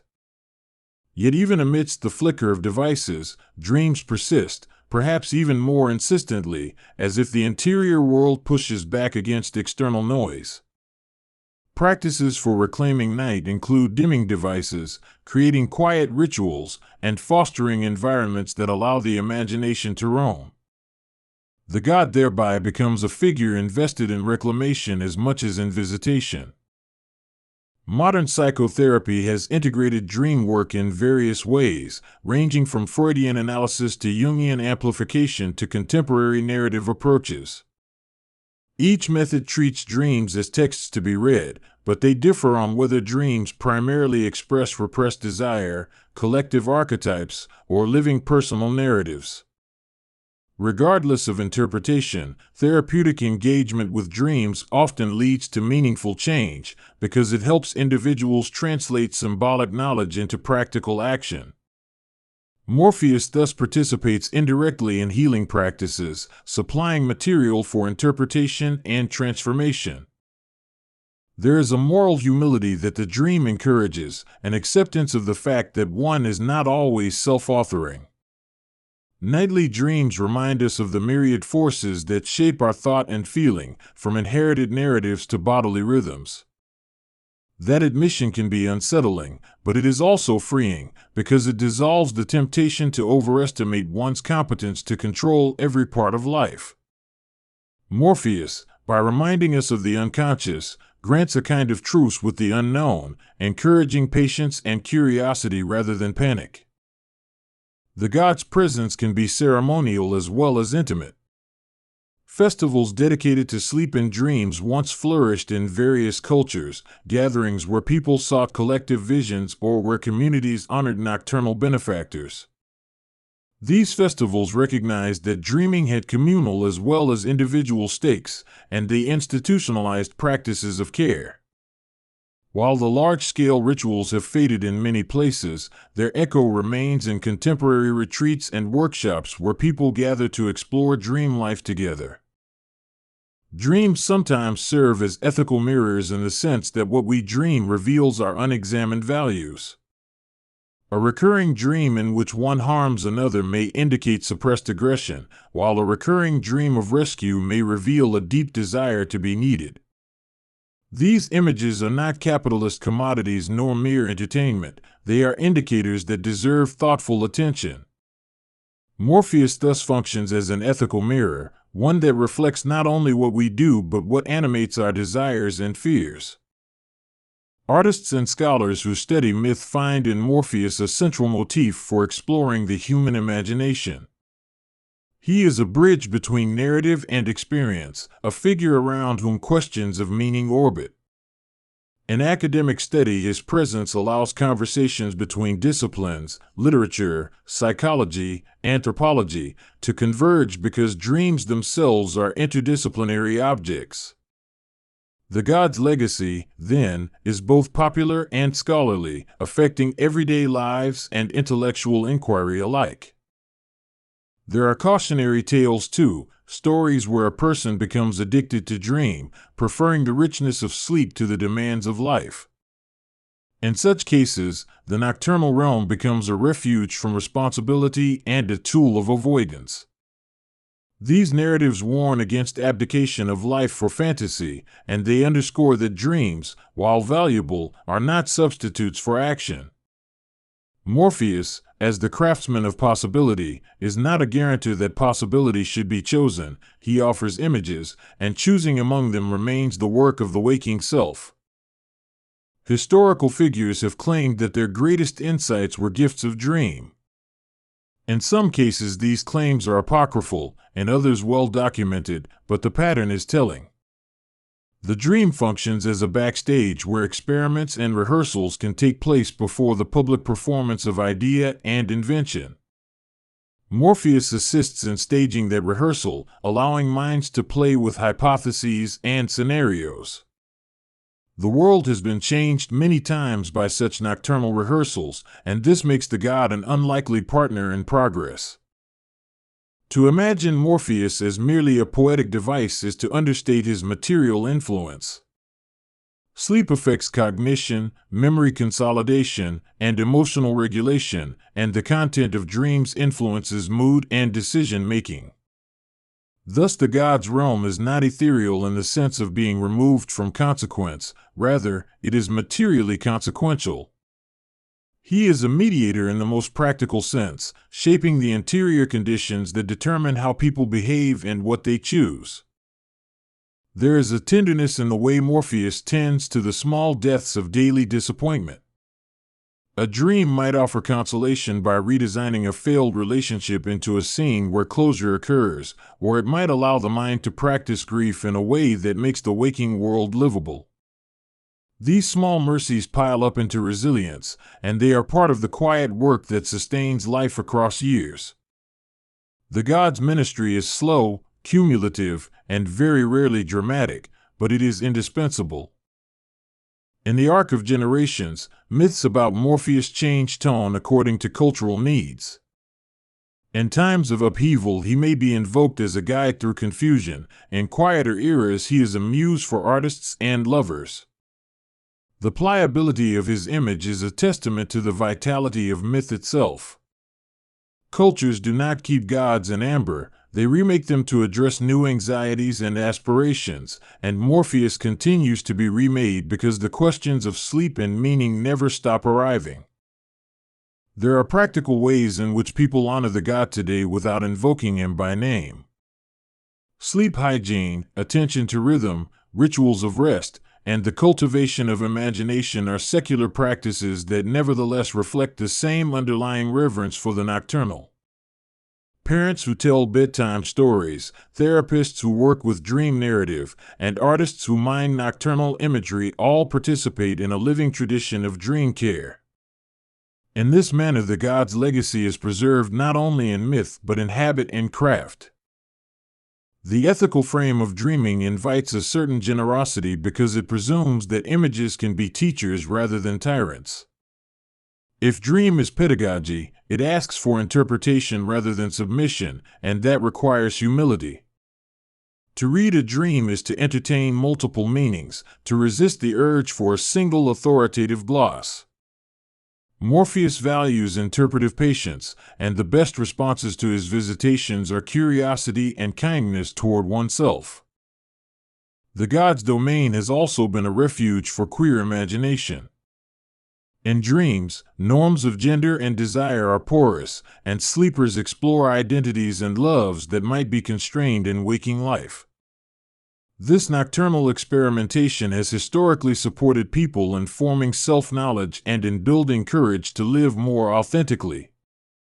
Morpheus thus functions as an ally to those seeking permission to be otherwise, and his nocturnal gifts are often the prelude to public bravery. As science advances, our understanding of sleep deepens, but the mythic vocabulary remains useful because it captures subjective experience that numbers alone cannot.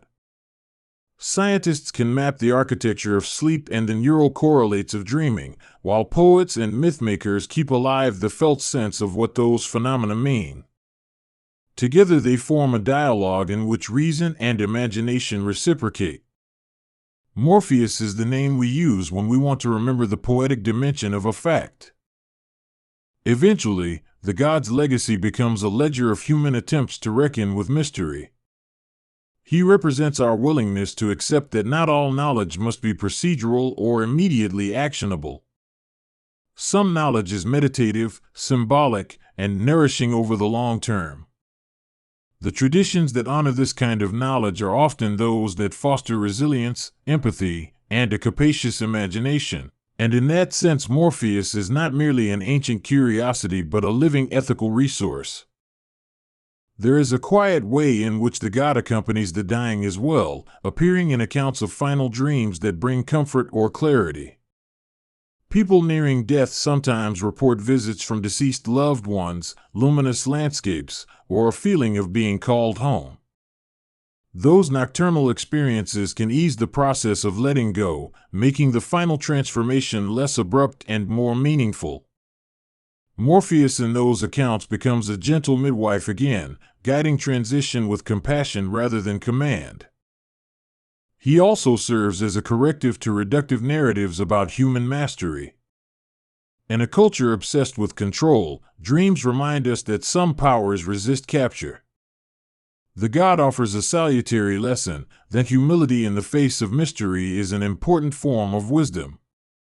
When people accept that they do not govern every inner landscape, they often develop a more generous attitude toward themselves and others, seeing missteps as part of a larger process of formation rather than as proofs of failure. The legacy of Morpheus is written in the habits we keep around our beds and in the stories we tell at night. It lives in the way grandparents hand down lullabies and in the way towns remember collective dreams during times of crisis. It lives in therapy rooms where dream narratives are worked through, and in studios where dream images are made durable through paint and sound. In all these places, the god remains a collaborator with the human imagination, refusing to be domesticated even as he aids us. To bring this reflection toward the present, notice tonight the small invitations you can make to the world of sleep. Turn down the lights, speak a quiet intention, open to the possibility that the night has something to show you. The practice is modest but potent, a recognition that your interior life is not incidental but formative. Morpheus does not demand elaborate devotion, he notices attention and enters when invited. Finally, recognize that his work is endless precisely because our lives are always unfinished. Each night offers a possibility for invention, reconciliation, or insight, and the god's role is to make those possibilities visible. You will not be delivered from struggle by a single dream, nor will you be condemned by a single nightmare. Instead, you will be led through a slow apprenticeship in which image and action learn to speak to one another. That is the enduring legacy of Morpheus, an endless awakening, a continual invitation to live with greater imagination and compassion. Everyone carries a corner of the dream realm inside them. Subscribe and share in the comments what feels more real to you, the thoughts that build worlds or the symbols that shape your dreams.